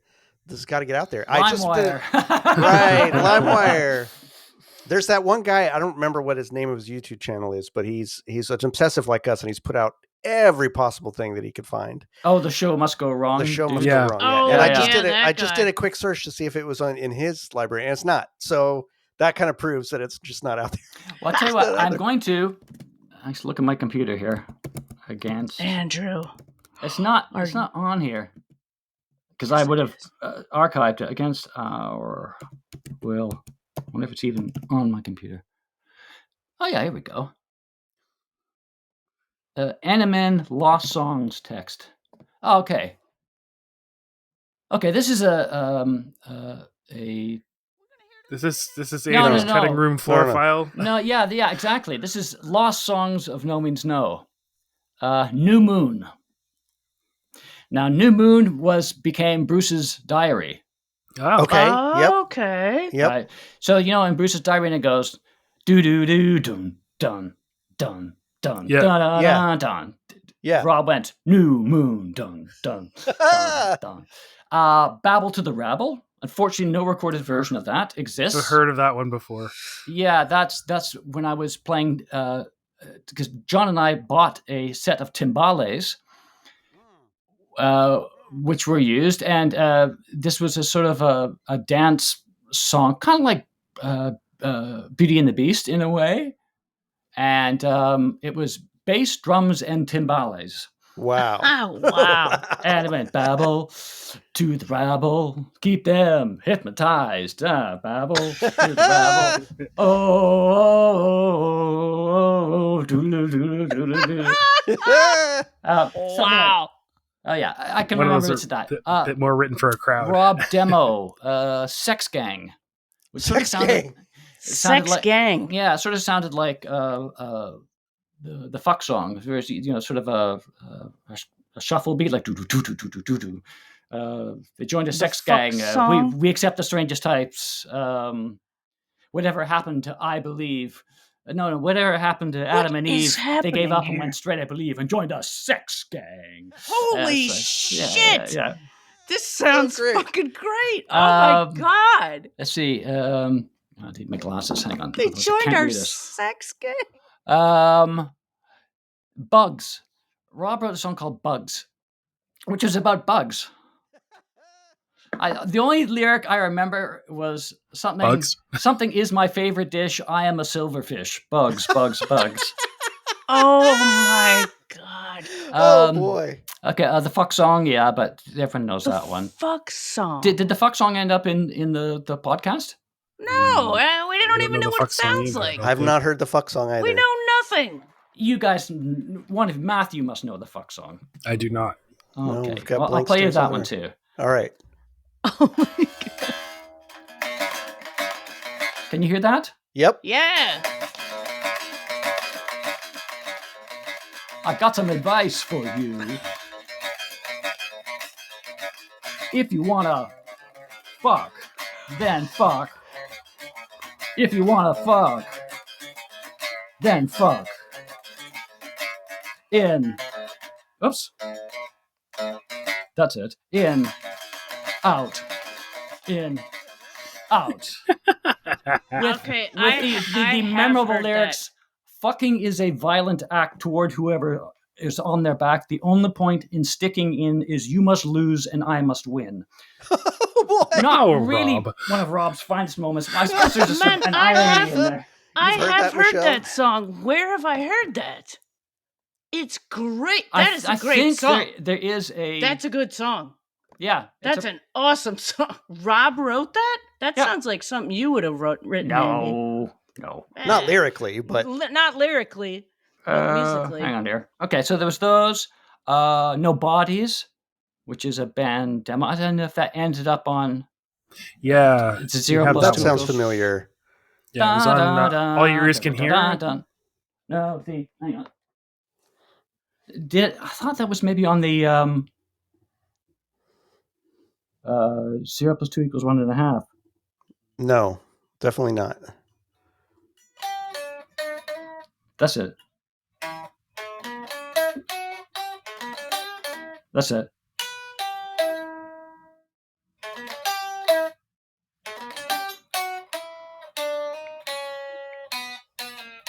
Something like that. I You guys don't go recognize that at all. That's it. That was the bass line. That sounds like King of Four. Anyways, and it was a John song, and John sings it. The Grip, which was something like...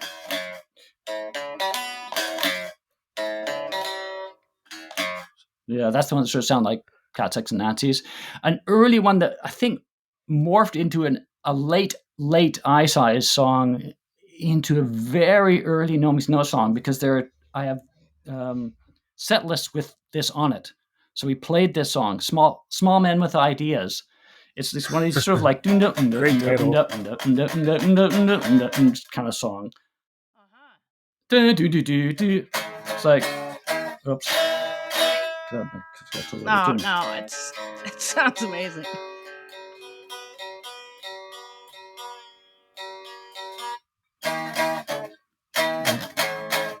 It's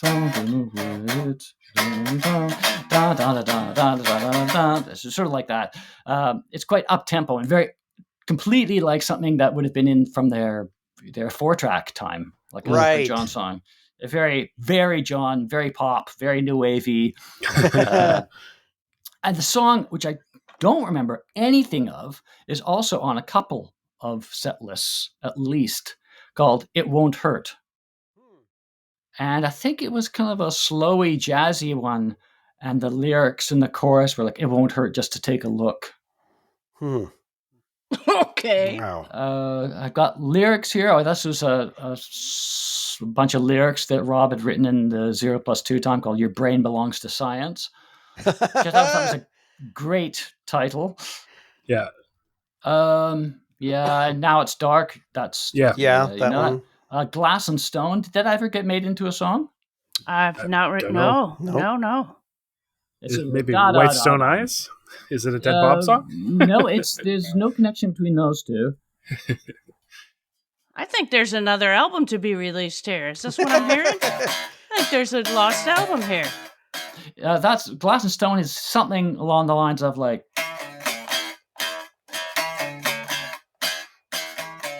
Which is, again, is the classic No Means No, you know. You know, you can just put that together in any order what you want, yes. Well, you gotta add a hefty sprinkling of attitude. Yeah. So, see, I'm sorry, I'm not looking at the camera here. I'm looking at the list here. No, we can... you kidding? This is Flesh great. and Blood, which was sort of like a what do you call it? A 6/8 song. It's like I'm falling in love with the flesh and the blood. I'm falling in love with the flesh and the blood. And that was a demo that Rob did probably in the early days of the 3-piece. Though I don't think it ever made it to Falling in love with the phase. flesh and the blood. Like Wow. Bugs. Bugs was just him and his 4-track at home doing stuff. There is no other, which is may have even been before my time. Yeah. Wow. That's incredible. There is no And other. this is like 8 songs we've never heard before. This is nuts. Something like that. I mean, I will say Against Our Will actually does have a complete demo version of it. So, Work, which became Madness and Death. Oh, okay. So it's Madness. The main thing of Madness and Death, that dum Right. and the chorus was so I work, I work. But I forget what the other lyrics were, or even it could have been that he just had the idea for a song called Work, and then we had a chorus for it, like Zombies. Zombies became this live chant. Either Rob wrote it or John wrote it, and originally it's on set list as just Zombies. And so what it is the Zombies is the bit in Cat, Sex, and Nazi. Yeah, right? Zombies eat human flesh. Yeah. Right. Yeah. And John would just go dum without any bass or guitar or anything, and we do the Zombies eat human flesh just as sort of as an extra thing. And the last one I've got noted here is something called No Memory. Did Hanson Brothers do that after I left? I don't. I have all their albums. They have a lot of songs about being stupid. This.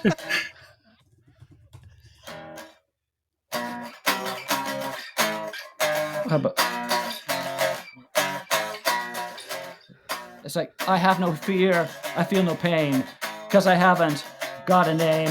When I think, I draw a blank. Is it Henry or is it Frank? No memories. That was one of Rob's. That sounds like a Hanson Brothers song. I don't know that, but it Wow. does sound like a Hanson. They should have recorded this. That thing about when I think I draw a blank, about I have no name. But when I think I draw a blank, is it Henry or is it Frank? Is it Frank? That's great. Absolutely fantastic. That is Jesus fantastic. Christ, So what anyway. just happened here? That's fantastic. There we go. Now I can see it all again because I had the thing on my screen there. But Yeah. Well, I didn't think we'd get that deep dive into the cutting room floor. fantastic. That's Thank you for that. fantastic. What was your third question? Who cares? Jesus Christ. I think the whole interview has been the third question, which was favorite stories. So I do have a perfect. surprise for you guys, though. Uh-oh. Yeah, and it is a surprise because Oh my God, what is it? this is my special bag I created just for today. I took a random bunch of No Means No Things. This is completely random. And I will reach into this bag. I'll show. Oh, nice. And you can ask me what you want about what's in this bag. Okay. You can see it. I can show you. Amazing. It's filled with. Wow. But I will Look at do that it grab bag. completely happening? random. Is this I'll try happening not to me? to grab right in the middle. Okay. What do I have? I have a poster of Go See No Means No. Whoa, holy shit. And why this corner is missing, I don't know. I need Primus. Oh, the Beatniks. Beatniks and Yeah. Primus in Holy Santa crap. Rosa. Check out Oh, these my backyard. psychedelic. There you Holy go. shit. Yeah. Oh, wow. $6. Jesus. Oh, you know what? $6. Someone just posted a different poster to that same show Okay. on the No $6. Means No message board the Well, other there we or go. on the web page, the Facebook page. It was That's on incredible. Quilco Crescent, I guess. Quilco Court. So Yeah. that was super early Primus, right? Like you guys you Yeah. didn't play with them in the 2000 show. I guess they played with them Well, again, but Primus is above Victim's Family here. So they're not okay. but Primus. We played early shows with Primus, and when they were just a band like Victim's Family, basically. Yeah. The pre MTV and Yeah. even pre first album. I think they had a cassette out and stuff like that. And I like the idea of playing with Beatniks too. Yeah. the Beatniks were great. It has to be said. Michael Franti, I'm a big fan of his. I learned about them through listening to you guys. I'm like, well, who's this band? And I had their one album. Did they only release one album? And they had that song on the Virus release too, right? Yes. Yep, that was cool. We played about, I don't know, like maybe 5 or 6 shows with them, sort of like a mini tour in the Midwest. And great. What a voice. That guy's got a fantastic voice. Yeah. So that's incredible. Let's choose something else, shall we? Yes. Reach in the bag. Okay. I love this. I really am trying to grab something. I don't know what this is. This feels very funny. Oh my god! Is this a poster of ours? It might not even be a No Means No poster. So if it's not, I think it's a poster. Oh, it is a poster. Oh, look at that! That's the Singing of Potatoes poster. I can see it. Well, somewhere. This is probably a 2-night poster. This is somewhere. Whoa! Where's this? I don't think Jason has that thing. Hamburg. Is it? Oh, yeah. Right. Well, the Arm is from Hamburg. Arm were a really good band from Germany that we traveled around with. And wow! Look at that. Yeah, we played so many. Look at that. We played so many places over here, and so many nice people. It was such a mind-blowing experience coming for the first time. I mean, not only because the first time I thought, how do people know our music? Right. And AT was still kind of a thing then. Right. And then the Dead Kennedys had split up, but we were like, oh, they're the next band on AT. And Sexman had got around, and Concurrent and booked us shows at a festival here, 4 shows, and we got paid, and we got treated like we dealt with sound people who said, "So how much bass would you like on your monitors?" Like this? Do you want it any louder? Yes. Like that? That's fine. Yeah. And then it's okay. Here's the fridge. It's filled with beer and juice. If you need any more, just let us know. Oh, that's great. And we were just, not like rock star stuff. These were, youth centers. It's respect, and for everybody. And the notion that it's like, oh, the band's going to eat. No, the band will eat when everyone gets together. The backup bands, the band, the sound techs, the people who run the place, get together around this big table. And family meal. Hi, how you doing? And you can put your dirty dishes over there. It's like, okay.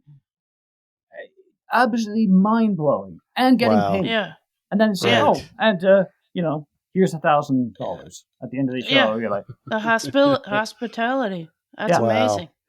And, I'm glad to hear that. And so, the amount of shows we played in Europe was insane. But we found that, people always used to make jokes about, like, oh, yeah, you're big in Belgium. I was like, yeah, we're big in Belgium. Yeah. We can go play, wherever in Florida somewhere and have, 30 disinterested people, glare at us. But we can go Chug's here. One of them. It completely changed. And also, Europe meant that we could leave our jobs. It meant that we could come home with money. It meant that we felt that we were being heard. We had great sound systems. We got to see so many different scenes and places. And as much as we were embraced by the hardcore scene in the States, which often was very amateur, but in the best way, stay at someone's parents' house. Play at the local hall or the gym or something like that. Whereas there it was a little more organized, but squats as well. We played some squats. That documentary came out, like, we played at squats, or we played at all these squats. We didn't play at that many squats. It's true. We did play a lot of youth centers, though, which is different than a squat. Yeah. again, very few clubs. Only by the time when I was just about to go, because there was the problem of too many people wanting to see us, and so it was annoying because we'd go play these places we had played like the last 3 years, and so well, why can't we play this this youth center here that held 250 people? And they're like, oh yeah, well, too many people want to go, but we can't have them outside. So they put it on at this club. No one likes it, but it's the only way people are going to be able to see you. And then the penny kind of dropped, and I thought, so in other words, because we're so popular, getting to be popular in our scene anyway, we're giving up the part of the scene that was great to play. Right. And we have to give that up to do that. Right. And not only that, but because of the bullshit that you get by playing a club or a bigger place that holds 2,000 people. I mean, not all. There are some larger venues that do a really great job. Paradiso is one. Rode Fabrique is another one that absolutely big, but really nice. Mm-hmm. And but then you wouldn't have any time to see the people who you knew from that scene. So you'd be there and like, oh, when's Hans coming? It's like, oh yeah, he tried to he wanted to see you, but it was such a hassle getting backstage because he had to get backstage pass. And like, oh, that's a shame. Oh gosh. And there was all these things kind of like adding. That also helped me kind of think like, do we just continue to get bigger and bigger and bigger? It's like, you don't have that human connection with your originals. Yeah. Okay, another thing. Enough of Europe. Oh my God.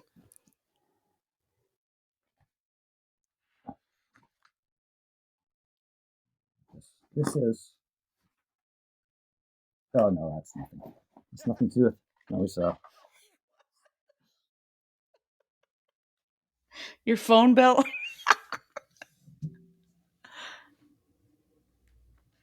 Oh yeah. Well, I don't mean to be. This is, I suppose, relatively personal, but this is the song I was talking about. This is this Robbie song, "Your Brain Belongs to Science." Oh wow.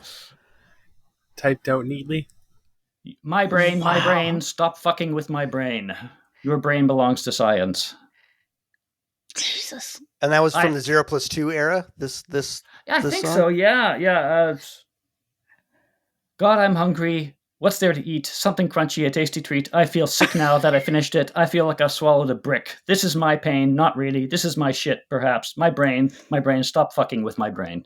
Oh my God. Oh, wow. Oh, hell. What is this? Oh, this is a cup of coffee. This is after I've... Oh, it's got the No Means No stamp on it, though. Hey! Oh, is that a cup of coffee and a king-size cigarette? Yes, is that what that is? I guess it was written while I was in the band. I thought I wrote it afterwards. No Means No stationery. Yeah, I kind of like that. That's great. Okay, let's see what else is in here. More random. That wasn't fair because I saw it in the corner of my eye. What are you talking about? This is great. I love this.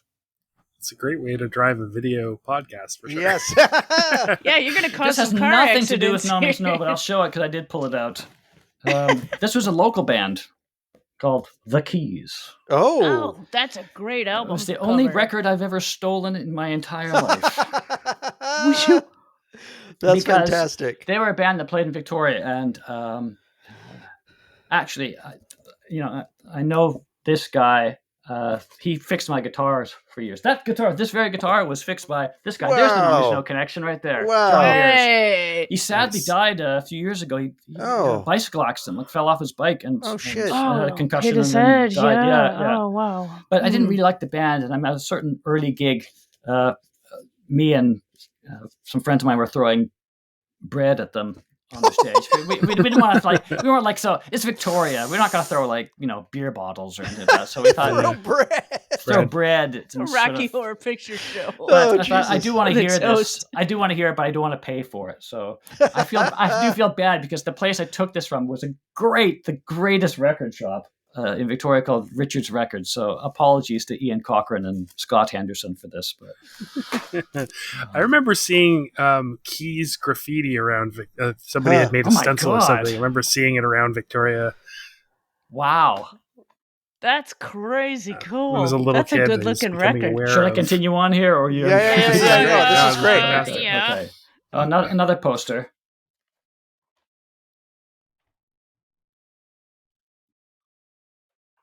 Oh, this is Ruthie's Pizza Ruthie's Pizza. in Berkeley. Oh, I thought that sounded familiar. But that's not Owen's Pizza. My God, we played 2 pizza places in Berkeley. That's crazy. Nuts. Check out the poster. Nice. There's a man with a pizza. Holy shit. With Sacrilege? Sacrilege, yeah. Are they a Wow. heavy metal band? I mean, there's probably more than one Neurosis. heavy metal band named Sacrilege, but It may have been them. yeah. It's so funny the bands had become so sort of huge, have such sort of humble beginnings. Yeah, right. And pizza joint, Yeah. $4. Every time I see an old I know, bill, right? Like, how did you get $4 for a ticket and you're busting your nut? Like, Well, were you paid in pizza? well, We may have been. God, Likely. $4. Oh, you know who else is on here? Neurosis. Neurosis. I Neurosis, saw that. I'm yeah. like, that is that Neurosis. is a band. Yeah, holy Yeah. shit. For sure. Wow. Underneath No Means That's No. cool. As it should Okay. be. What else do we have? Yeah. We'll stop at a certain point. Oh, this feels funny. This is just a... Oh, promo, though. That's nice. Yeah. Oh, yeah. I don't think it's even a sticker. I think it's just a piece of Yes. paper. Look A at shiny that. yellow It looks piece of like paper. a window for a record store or something. That's great. I guess, yeah. Many things in life don't add up. 0 plus 2 equals 1. A crash course in New World disorder. Ooh. Nice. Scary. Let's go, honey. Nice. It's like Christmas, isn't it? It is like Christmas. Oh, what is this? No Means Nerd Christmas. I kind of peeked at this, so I kind of have an idea. Hey! Yeah. What is it? Ta-da! There you go, kids. Oh, Wow. shit. Oh, wow. Whoa. Is that the original? It is the Holy absolutely original. shit. Gotta be. Look at Complete the with crossed out shit. Fantastic. Complete The with... crossed out lyrics. That is a can't- holy relic. Wow. Oh, he's done a very good job at writing them out, so I can't read them. You can't see what the excised lyrics were. Wow. Quite as much Who wrote that? Was that just... Rob. This is a Robbie. Oh, okay. This is Robbie's That's Rob's handwriting. writing? Wow. Yeah, okay. Rose invited to button up your overcoat, and this guy's great. Father to the sky, and everyone is so polite, so completely awfully nice. Butcher a knife, marry a little lamb, hit some veal. Pretty much the same as what it ended up being. Yeah, But it sounds like it. Sometimes you find lyric notes, and they're not the original lyric notes. They're just something like when you recorded in the studio, you Right. write out the lyrics and Yeah, hold yeah, it in front of you. yeah. But no, this is the thing. Robbie always used to write his lyrics on these. Oh, legal pads? And see, even then, I was a little bit of a collector. I wish I was more. What kind of bothers me is that my friend Wilf, who from the Dog Face Hermit who played in Tupidin, and Jos, the old singer from the X, who is such a sweetheart. But both those guys documented every single show that the band ever played. Oh, And that's cool. to the point where they made notes on every show. Wow. And I Wow. think, wow, I so wish I had done that. Just Yeah. even for my own memory. Not that it's Right. Sure. it means so much, but you also have an idea that, oh yeah, that's when we went here, and it triggers other memories. And Right. this is where I got left at the rest stop by DOA and the No Means No van. That was in Ohio, by the way. In Ohio. We went somewhere, I don't know, to meet somebody or a gas station or something like that. I walked out of the gas station, and it was like, we were saying goodbye to Ed Pittman, who had from Toxic Reasons, and he had put on the show. He had an old friend of DOA's, and we all went out because we were in each other's vans. It wasn't like there was the DOA van to do it. It was the No Means No van. right. We were like, Yeah, people yeah. were in each other's vehicles. And the two vehicles took off, and I came out of the convenience store. It was like, where's everybody gone? Of course, there's no like mobile phones, no cell Yeah, phones right. Don't in know these that days. you're not in the other van. How long did it take them to realize that they were missing their Oh my guitarist? fucking god! I think I just waited around for it, and eventually one of the vans returned because it's stopped somewhere. Shit. Yeah. Oh Yeah, my no God, cell that's phone. No hilarious. cell phone. Well, I imagine with two Ohio. vans too, they'd just be like, "Well, I must be in the other one, right?" Yeah, Like, Yes. exactly. He's probably standing there over an hour. At oh least. fuck! Holy Did shit! the story of us and DOA shooting fireworks at each other make it I in don't the remember book? that from the book. I don't remember that. No. Okay, Pray tell.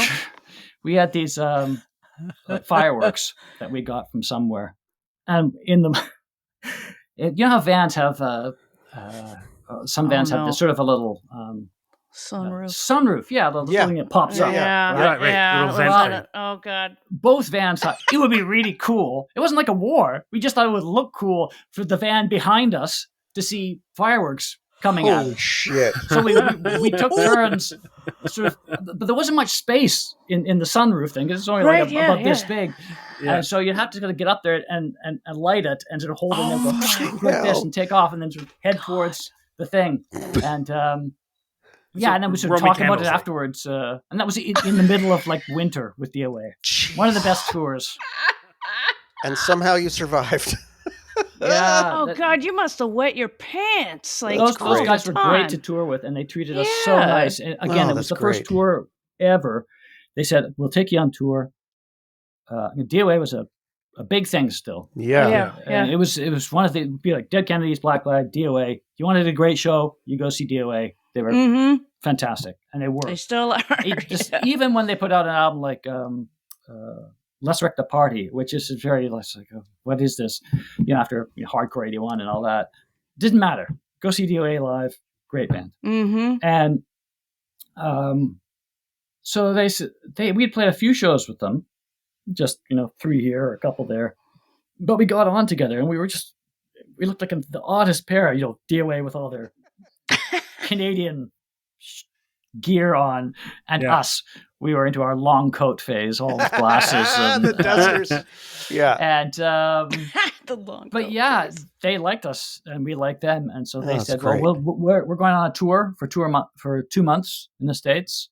We'll take you along. We'll pay you $500 a night." And if we make more, we'll give you more. Wow. And we were like, okay. Oh, wow. And so that's away great. we went. And it wow. was one of the best tours we ever did.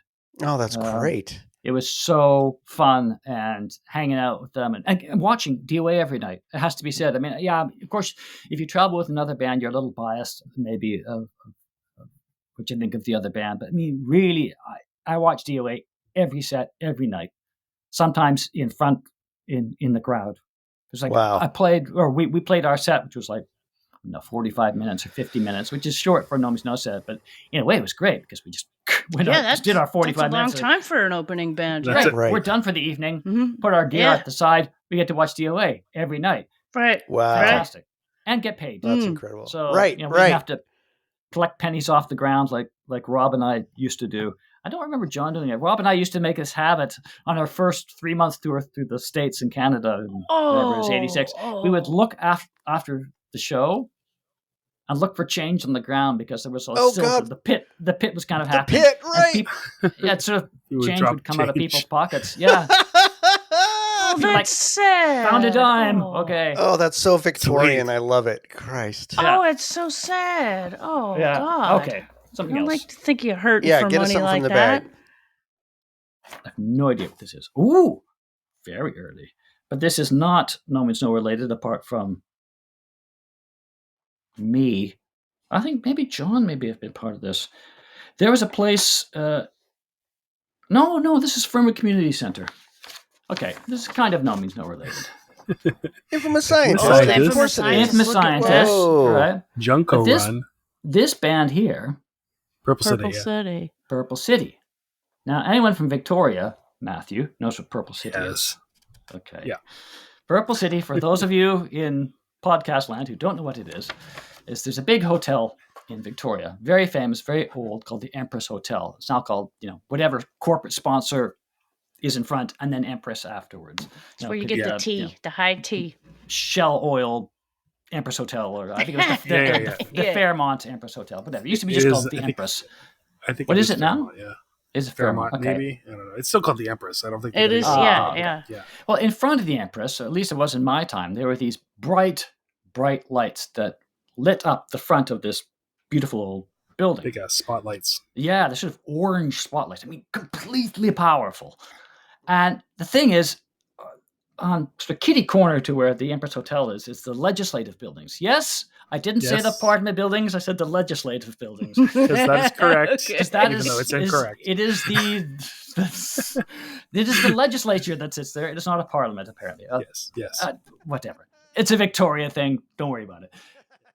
Very famous building as well. Very old, and has all these lights on it, all over it. Sort of small, round lights. How can I describe this, Matthew? They sort of picked out the I guess the silhouette, or just like the main architectural lines are picked out in like dots almost outlines, so you can see the shape of the building. Yeah.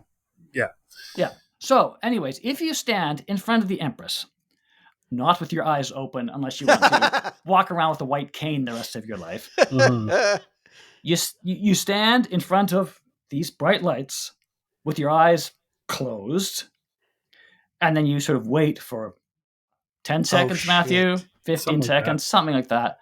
And then you step in front of the lights, away from the lights, and then you look at the Parliament buildings where the legislature sits, and all the lights that had previously been just white are all purple. The negative image. That's incredible. The negative image. That's incredible. So it was like, oh, let's do Purple City, man. Okay. There we go. And so there was a band called Purple City, which was here. Purple City did not play this show. Why? This is the band of Zip Gun Scott Henderson. Oh. No kidding. Yeah, and I think it was an instrumental band. Also had my friend Wayne Brown, music recommender extraordinaire, who lives in Timmins, Ontario. Hi, Wayne. Anyways, Scott kind of got cold feet before this. He thought, I'm not sure if we're quite ready to do this yet. And they didn't play. Wow. Which was a drag, because I would have loved to have seen them. I think I saw them practice once, but yeah. So there's the story of... That's incredible. I will stop at a certain point. Don't worry, this bag is big. No. Please don't. See if there's anything sort of weird shaped here. What is this? I have no idea what this is. Feels glossy and plasticky. It's a credit card. I shouldn't have done that. It's Rob's credit card that you stole. No, it is now. Somehow, I don't know how this happened. Negatives. Negatives.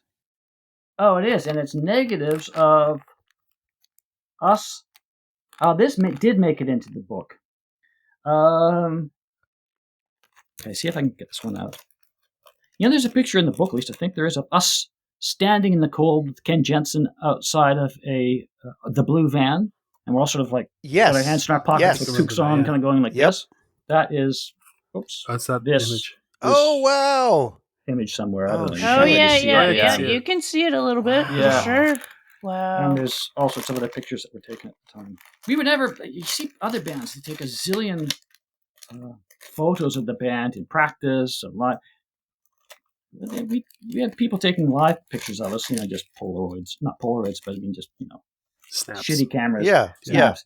And there's old videos and stuff, but very few pictures of us doing our thing. More in the early days, actually, than the later days. And I on purpose didn't put any pictures in here because there's just too many, and it's just a stack, and it's just like, oh, this is me, this is Rob, this is John. Yeah.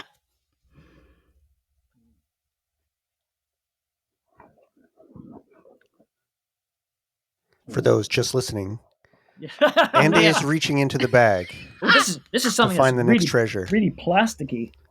I have to work my way around here to see if I can get it out. What the hell? God, hang on. This is oh, I see it. He needs a tool. It is plastic. Some of these things I really haven't seen. Oh, I know what this is. Oh, I know it. Wow, that's huge. It looks big. It is big.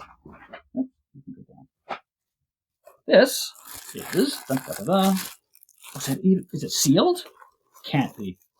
Oh, don't... Oh, that's extra valuable. Don't crack the seal. It is. Oh, how weird. Okay, well, it's sealed. Oh, and this is from the Quick Printer Photo Print on Pandora.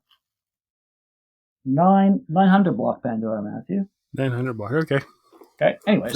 This is the bad part. Oh my God! But this I love that. Those are your parents, right? This isn't a... That's Tom's parents. This isn't... Oh, it's Tom's parents. That's right. This is the actual photo on. Wow. You can see on the bottom. This is where the piece of paper is that ended up getting used for Yes, the. it's over the top of it. Yeah. Wow. It's the Scrabble photo. So this Yes. is, I know what this is that this got sent in. They made our pictures, our photos. Oh my and then they God. gave the original back to us. And that's what this original is. Wow. Andy, So there oh my you go. God. That's pretty incredible. Now, you're not in the photo. That's John and Rob and Tom's parents. Yeah. But then you're in one where the coat is covering you, right? Yeah. Yeah. There is a version of that where you're, I kind of feel like I like our pictures, but with the exception of David Bruce's pictures, which were really sort of professionally done, and they're the best pictures, to be honest. But Rebecca did a great job, Rebecca Kratz, photoing this. But the contrast isn't great. They're not terribly sharp. They're not actually great pictures. Photos. On no, a technical level. No, they're not. If you take a look at, say, other bands' pictures, they go, wow, that's, just Anton Corbijn or something like that. Of Joy Division. So, yeah, it's like that's such a good the cover picture, of though. Power of Positive Thinking. It was my idea. I thought this is going to be such a great idea. Have two people hanging and have a clown hanging upside down, like they're hanging, like they're dead. And we shot it. And afterwards, the power of positive thinking, sort of dead Bob connotations.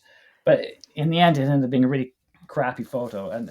But thank you, Betty, for doing it. I love that photo. Oh, I know, I do too. I think the whatever quality is lacking in it adds to the gravity of Yeah, I it. agree. I have that picture at work.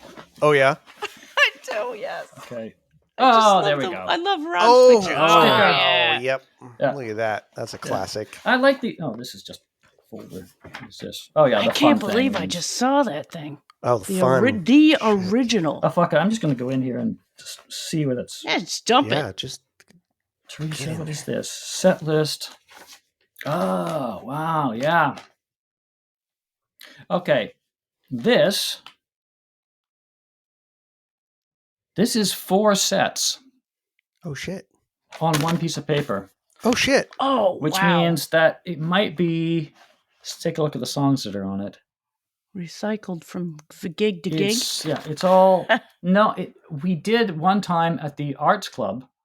No books. We did a series of nights. So this could be maybe Snakefinger even, that we decided to do different sets over 4 nights. That's probably likely what it is. Oh yeah. Okay, just to keep it different.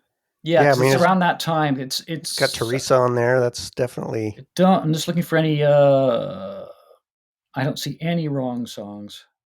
I'm Wrong is on here, but that was an older song. Oh, you see, there's a 2-piece stuff. I mean, yeah, it's basically up to Wrong. Rich Guns, Chopped. Wow. Oh yeah. Wow. Yeah. And that's sad. I wish we had the set list that we had for. We did this thing. There was a great place in Vancouver called the Arts Club. And in fact, I might even have a picture of it in here. And it was this really small place with a wooden ceiling in Vancouver. Here, a friend of ours sent us a Christmas card. A woman named Tara Miller, and this is a collage that she made for us. Oh wow! Look at that. Fantastic. Yeah, but it shows how with the wooden ceiling. What's it say? She says, "Geez, I don't know. Something seems unnatural here." Because she's posted me on the front there. Is John in the back? Great. Was he not? Yeah, he was up on a sort of riser there. Oh, okay. You can see where Rob is unusually on the other side. Yeah, right. Yeah. So, but it was a really tiny stage, but it was a really fun place to play. They had great food, as I recall. Why I remember this, I don't know. But we did we played there a few times. Where was the Arts Club? On Canby? Yeah, I'm pretty sure I did go to it at some point. Yeah, it wasn't around for super long. I think they did mostly like small theater and yeah, that sort of thing. Anyways, but one time we played there, we played 2 nights, and it was maybe around the time of Sex Mad, of Small Parts, and we played every song that we ever had. Oh shit! Oh wow! In order. That must have been exhausting. In order. Oh my So we god! started God, out you with poor like thing. Alphabetical or chronological? Oh my god! Oh, you must have been exhausted. Jesus.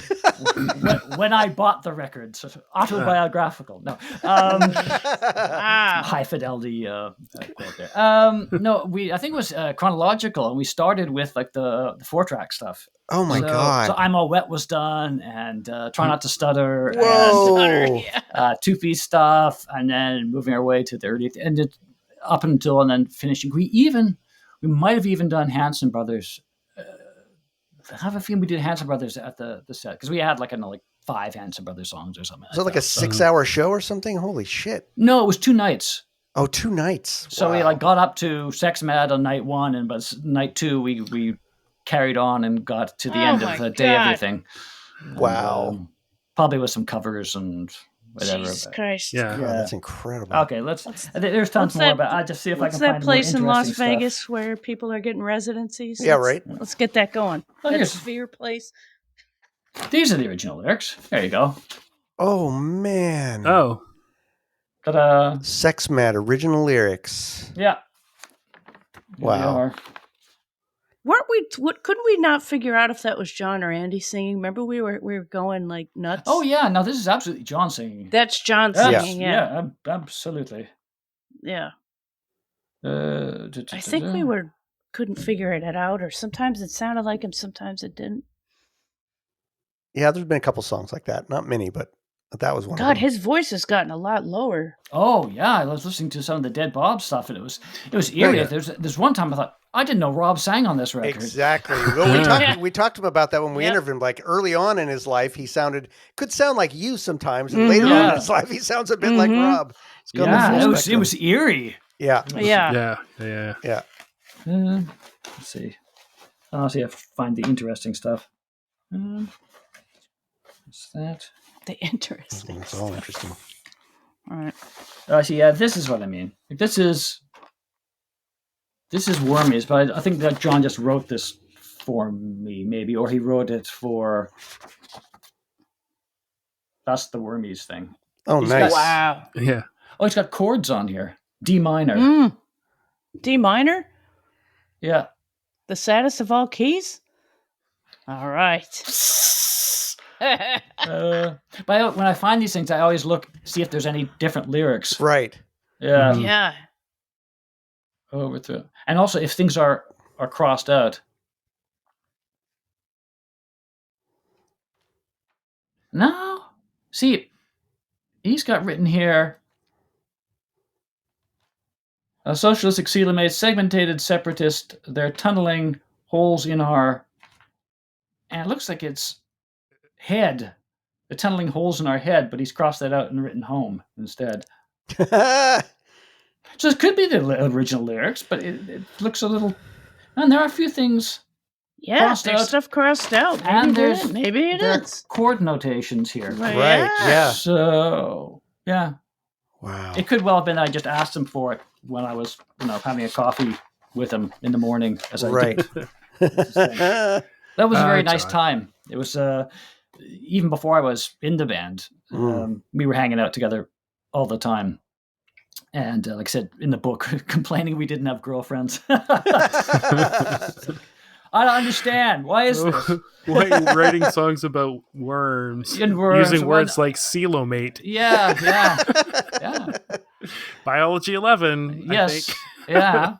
But and so I would go over to his place and he'd be there. His dad was still alive then and sitting in his bathrobe, and John would be in his bathrobe, and they're both smoking and having coffee in the morning. That's where I started to learn to drink coffee. It was in John Wright's kitchen.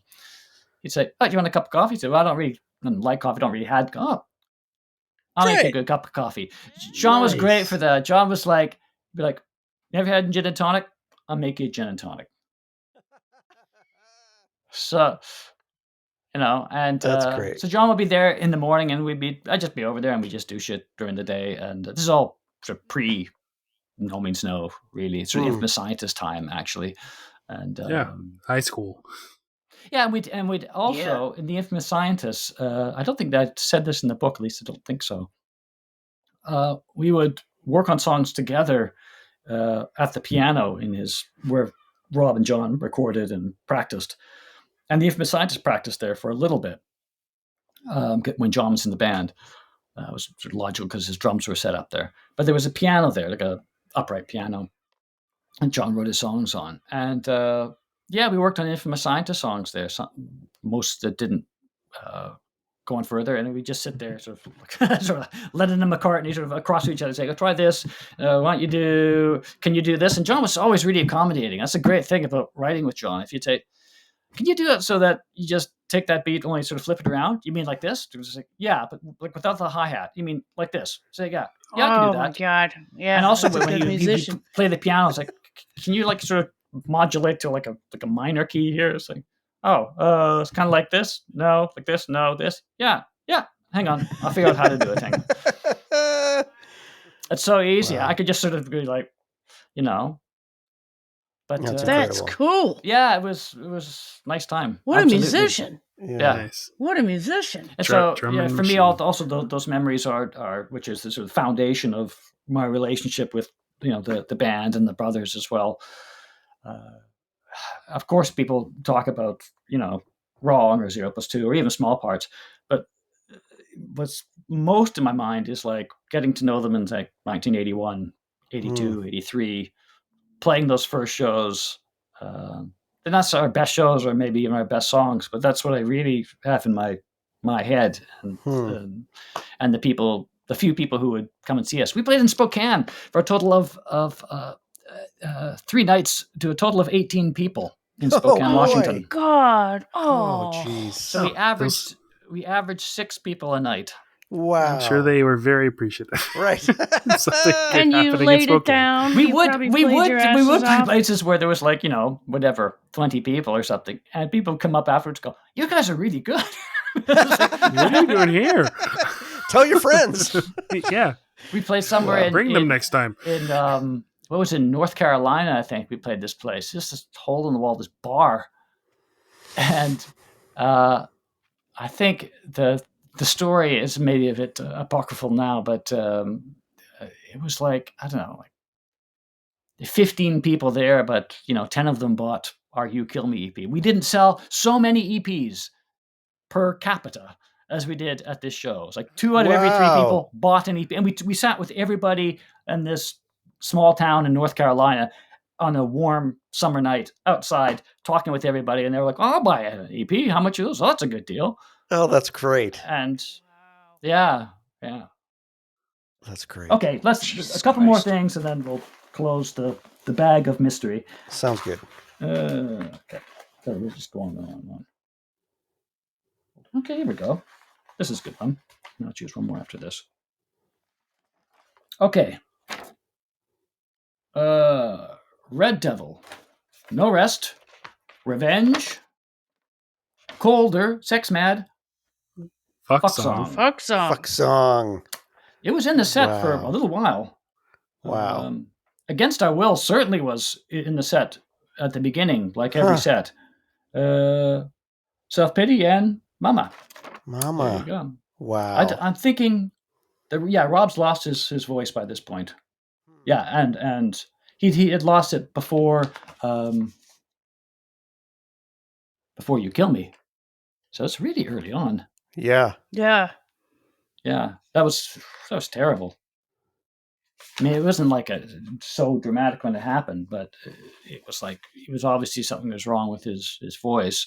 And they went and saw the doctor, and he had these nodules on his vocal cords, and had to go in and get them removed. But just when was that? Because when his voice was healing, the first things he began to record when he lived on Gordon Head Road were the Hanson Brothers songs, and some small parts, Isolated and Destroyed was a demo. I don't have that, but and it was this croaky voice doing. And can you imagine Rob in a croaky voice doing? No, like Dad.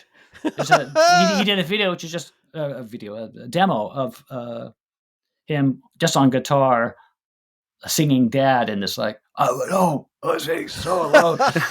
Oh wow! Yeah. Shit! And Wow. the Hanson brothers were just written as a sort of way to sort of break out of the songwriting he was doing, and for fun as well. And Sure. They don't all sound like Ramon songs, but I like the idea of them. It's for amazing sure. that he had that degree of vocal damage that young. Actually, it's pretty unusual. Yeah, It's, he must have been most really people sort of abusing blow out their voice like Tom Waits over time. Yeah. But with him, it was a result of, I think it was a result of the surgery more than the actual nodules himself. But his voice got deeper, and like I know people listen to his early voice on Mama, and they go, "Oh God, he sounds so different. It's not the sort of Rob that Yeah. I know." But for me, he Yeah. had a beautiful voice on Yeah. like Roommate, which I famously or infamously say is my favorite Yes. No Means No song. Yes. Is I think is a lovely voice. The original, when he did Long Days for Sex Mad, which was good. He did an admirable job. But his original, when he did Long Days originally, he had that really pure voice, really beautiful sounding, really beautiful sounding. Interesting. Yeah. Okay, one more thing, and then we're done. So it's interesting that you guys took vocal singing lessons as well. Yes, that's. And there was a really nice woman who was, I guess, maybe in her late 50s. I think she was in Gordon Head as well. And that's what it said in the book. Yeah. And what was the song that we used to do? I Only Have Eyes for You. Oh, okay. Great. Oh, no Are the kidding. stars out tonight? I don't care if it's great. cloudy or bright. And Rob and I would stand next to each other and sing these songs. Oh, that's great. From your diaphragm. Yes. It's good. It sounds kind of silly that we did that. You can imagine not at all. Young Absolutely. me and young Rob No. doing this, but we learned some basic techniques that we completely carried on using. Absolutely. I played a show when we did the shows with the Violent Femmes in Seattle and Vancouver, and I only had like, I don't know, it was one of those things, the sets where they did the 2-piece and then it came on for like 3 songs at the end or 4 songs. And so I did like 4 songs in Seattle, and by the end of my 4 songs in Vancouver, I couldn't speak anymore. Wow. Because I was just so like, like this, and just singing completely from here and not. Yep. And this woman just sort of explained the technical side of how vocal cords are supposed to just kind of sit there and vibrate. And the power comes from pushing the air along the vocal cords so they vibrate more, but not from using the vocal cords themselves to. Right. Yeah. Okay. One more thing. Smell of old Monday magazines. Monday magazine old, was the old sort of Victoria entertainment rag, I guess. Oh, okay. Yeah, stuff given away for free. I don't think it exists anymore. Maybe in some online form, who knows? Yeah, but that's how you found out about entertainment stuff, bands, upcoming stuff. Yeah. Very few of those have survived anywhere anymore, unfortunately. Yeah, they're mostly just set lists in here, and stickers and the wormy stuff. These are all the stuff that came with. Oh, no, these are. Yeah, that's true. The social service one. Yeah, these are promos. Or I don't know. Did they end up in the book, or I don't know. I can't remember. I don't remember seeing that one. This says Victoria's new single is not about cats, sex, or Nazis. It's about worms. Wow. Yes, that's interesting. There's that kitty. Cat, sex, and Nazis phrase came so early. Yeah, that's incredible. Yes, that's incredible. Wow. Yeah. There's the kitty cat. And who would have drawn that poster? I think Rob. If I look at this, to me, that's not a John. That's a drawing. Rob. Okay, that's a Rob drawing. This is probably a John drawing. Interesting. How do you represent sex? And that is a interesting. I know. Yeah. And I think that's Come definitely hither. Ron's style in terms of how he. Okay. Okay. So this is a sort of a 3 for 1. This one might be a little more common. Nomies know with their debut single, "Look!" exclamation mark. Here come the wormies! Double exclamation mark. And underneath it says, here it is. Sorry. There. Oh, wow. And underneath it says, That I've seen before. I think that was in the book. "Keep banging the worm." The Pill influence, because in the third Pill album, there's a song called "Keep Banging in the Door." Okay. This is John for sure. Crawling its way to the top. It'll worm its way into your heart. Available at Richards Records, Mesros, Sam the Record Man, which was a big deal, and Soft Sounds Guitar Shop in Victoria. Wow. I love that black and white No Means No. I mean, that's so old, so iconic back into the history of the band, that logo for you guys. That's incredible. Yeah. John, they were very happy They with found it in the stamp. piano bench. Yeah. They found it in the piano bench. Though, that's what Jason told me. I'm just looking now, and I don't have the cover of Wormies, but this No Means No logo has exclamation marks on either. Yeah. Oh, yeah. Is that also on the Wormies one? I don't know. I don't know either, but I don't think think I've it's seen in it. the stamp. Is it? not? Is it? I don't think it's in the stamp. Is it? I'll have to look at the book. I had the stamp. My on book. Could be. You want me I've to never get my noticed, book? though. It is in the stamp. It Very is. good, Matthew. Nice. Yeah, Look at that. Never even I've never considered noticed. it. Wow. Cool. All right. Incredible. But it's not on Ron. No. There's no exclamation marks on Ron. And this actually is kind of them. This is the B side of Wormies. Yeah. No, it's not much there, but Incredible. Ray is at the time friend. Ray played bass on this. No, he sang on this, and he worked for the social service in Victoria, social services, but was like thought they were really awful for a number of reasons. Hence, SS Social Service. Oh gosh. There we go. Enough. Andy, that was incredible. That was incredible. Thank you so much for man. Jesus. This has been absolutely a fantastic interview. I absolutely can't thank you enough for taking the time to sit down with us. Oh, it was really fun. I'm sorry if I blabbed too much, but oh my god, are you kidding me? Yeah, how dare you? I'd like to schedule the next right? Part B. No, that was incredible. I mean, getting to hear the outtakes, right? No one expected that. That was incredible. And so now remind me the name of the one that you thought was recorded that you were surprised we hadn't heard. That was out in the world. Well, I know it's recorded. Against our will. Yes. Against our will. Against our will. Okay. So if you find it, let us know. And anybody else out there, if you for some reason have it, please make it available because it sounds incredible. It was recorded on a cassette 4-track, I think, at Steve Bailey's house. Yeah. In fact, I know the guy who recorded it, and so he'll have it. Okay. So I can get it. Oh, good. Right, we're going after Steve. Oh, good. Steve Bailey of the Neos, the best band. Don't be mistaken. The Neos were the best band to ever come out of Victoria. The Neos were absolutely mind-blowingly brilliant. Influenced maybe more other bands than No Means No did. Yeah. They were more, I mean,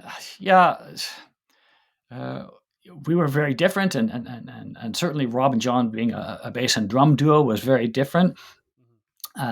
Looking back now, you think, Neos were a hardcore band, but they really were a band that was groundbreaking in a lot of ways, and sweet and funny and young and energetic. And Steve was the guitar player for the band, and I'm still friends with. He's a nice guy. Anyways. But I'll get if I can't find it myself, if I don't have it on a hard disk somewhere, I'll ask him. And you can hear it. It's a good song. Thank you. That's something to look forward to. Holy shit. It's... Andy, thank you so much. It's nice to really see you cannot guys. thank you enough. Yep, really good to see you. And thank you everybody for tuning in. And it's 12:30 our time. I think at least a couple of us will go and pass out now, and just ruminate on everything we just heard. So Yeah. thanks everybody for Thank tuning you. in, and Thank you, Andy. we'll see you all soon. Oh, Andy, do you Yes. have anything that you want to plug? Like playing with good Two Pin question. Din or anything like No, that? I'm not really doing that. My friend Howie's record's coming out in the fall, which I play on 4 songs on, which I was really happy with. Just listening to a test pressing the other day. It sounds good. Beyond that, there's I did 3 songs on the next Specimen Box, the Larry Blutoid nice. project. Great. So happy with that. That's great. But no live shows coming up, and I need to phone Wilf and get that happening because I feel like playing live again. Oh, good. Yeah. Cool. That's good to hear. All right. Well, thank you again, and we'll see you soon. Bye. Bye, Andy.